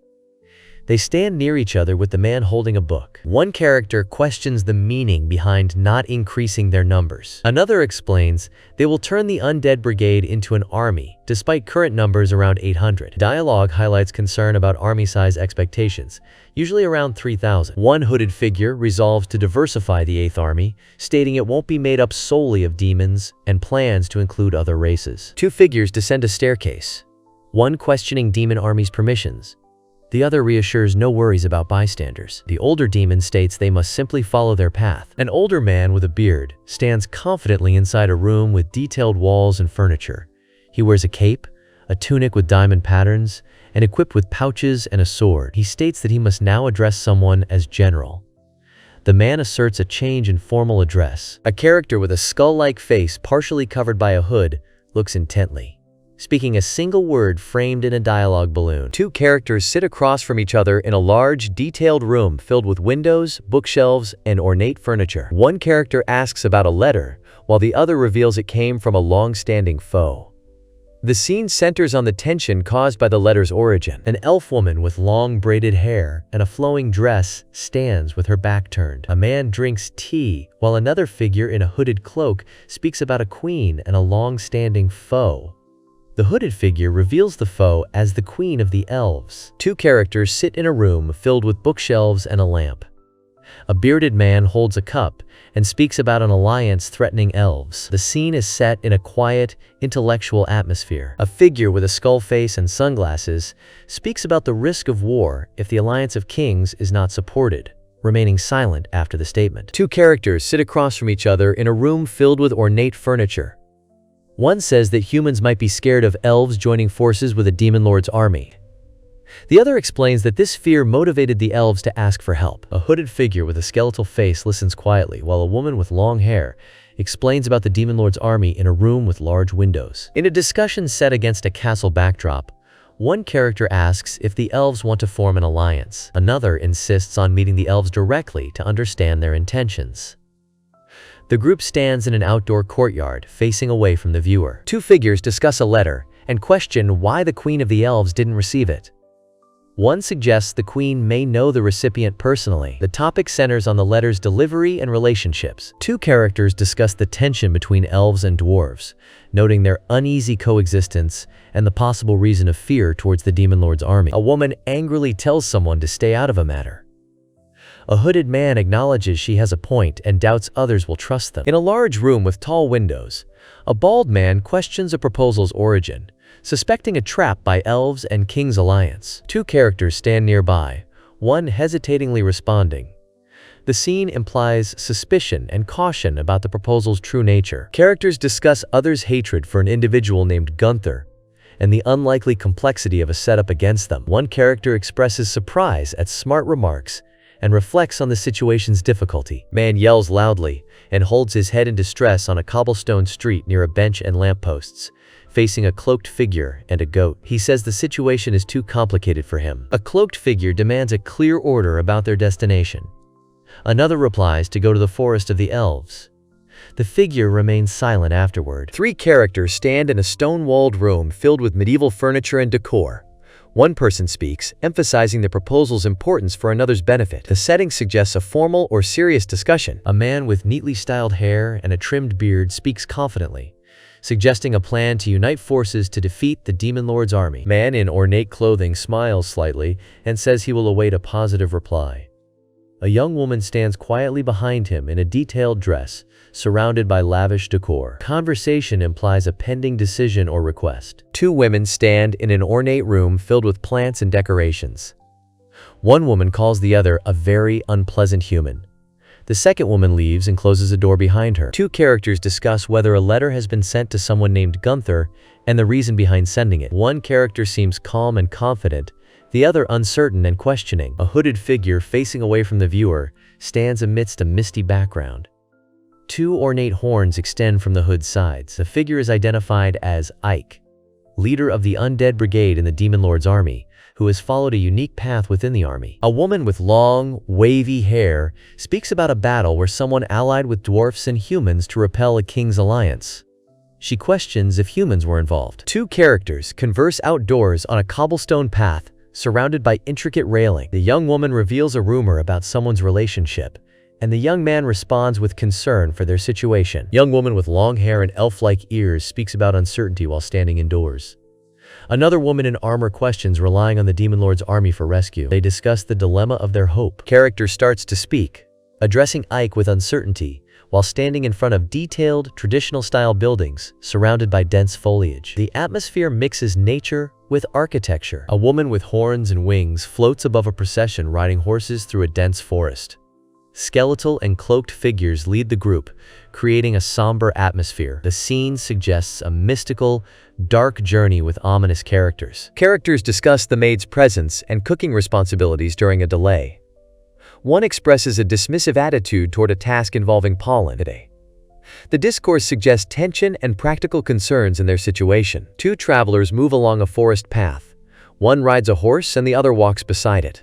The rider questions the nature of the elven country. The scene centers on their journey and curiosity. Old man explains that a country is surrounded by thick forest. He notes that inhabitants usually never leave the forest vicinity. A character with shoulder-length hair questions why elves do not run away. She suggests that elves could flee to another forest if humans attack them.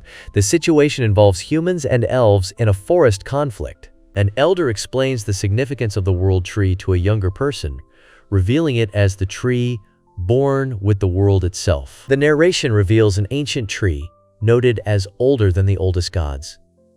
It describes a legend claiming the tree was the first to sprout in the world. The gist is that the tree holds profound antiquity and mythical origin. A girl with light hair realizes something significant.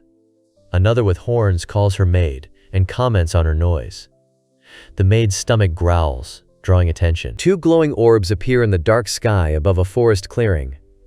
A figure with long hair and pointed ears stands observing them. The situation suggests an unknown presence or threat. Characters react to a sudden explosion in a forest. A figure named Lilith is called out by a woman.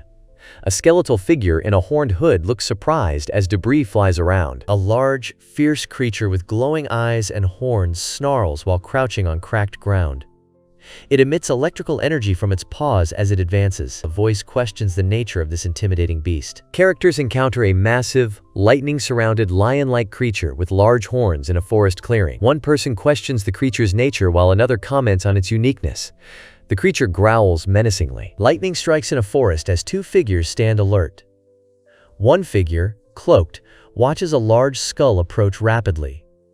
The skull emits a glowing orb, indicating an imminent attack. A large, monstrous creature lunges aggressively towards a small figure, surrounded by dynamic energy lines indicating swift movement. The force of the clash is intense, with dark streaks emphasizing impact.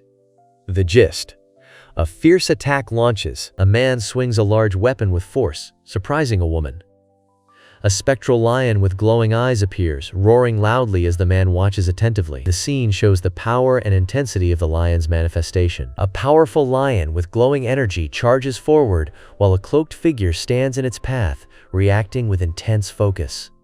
A frightened girl calls out, warning someone named Sati. The scene captures a moment of confrontation and urgency. A warrior with a cape summons lightning while standing on a lion's back.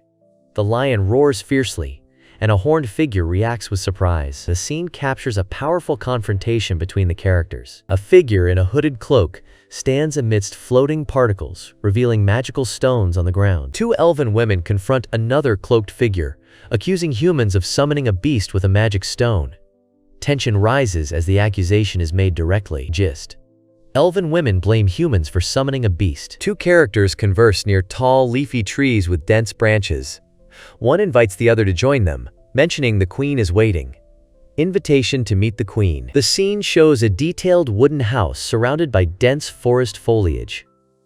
Trees and branches encircle the dwelling, emphasizing its secluded location. The caption introduces the setting as the Forest of the Elves. Characters gather in a decorated room with plants and chandeliers. A figure on a raised platform introduces himself as Fairlet. The scene captures an introduction in a formal setting. Two men meet in a room, exchanging greetings about time past and imprisonment.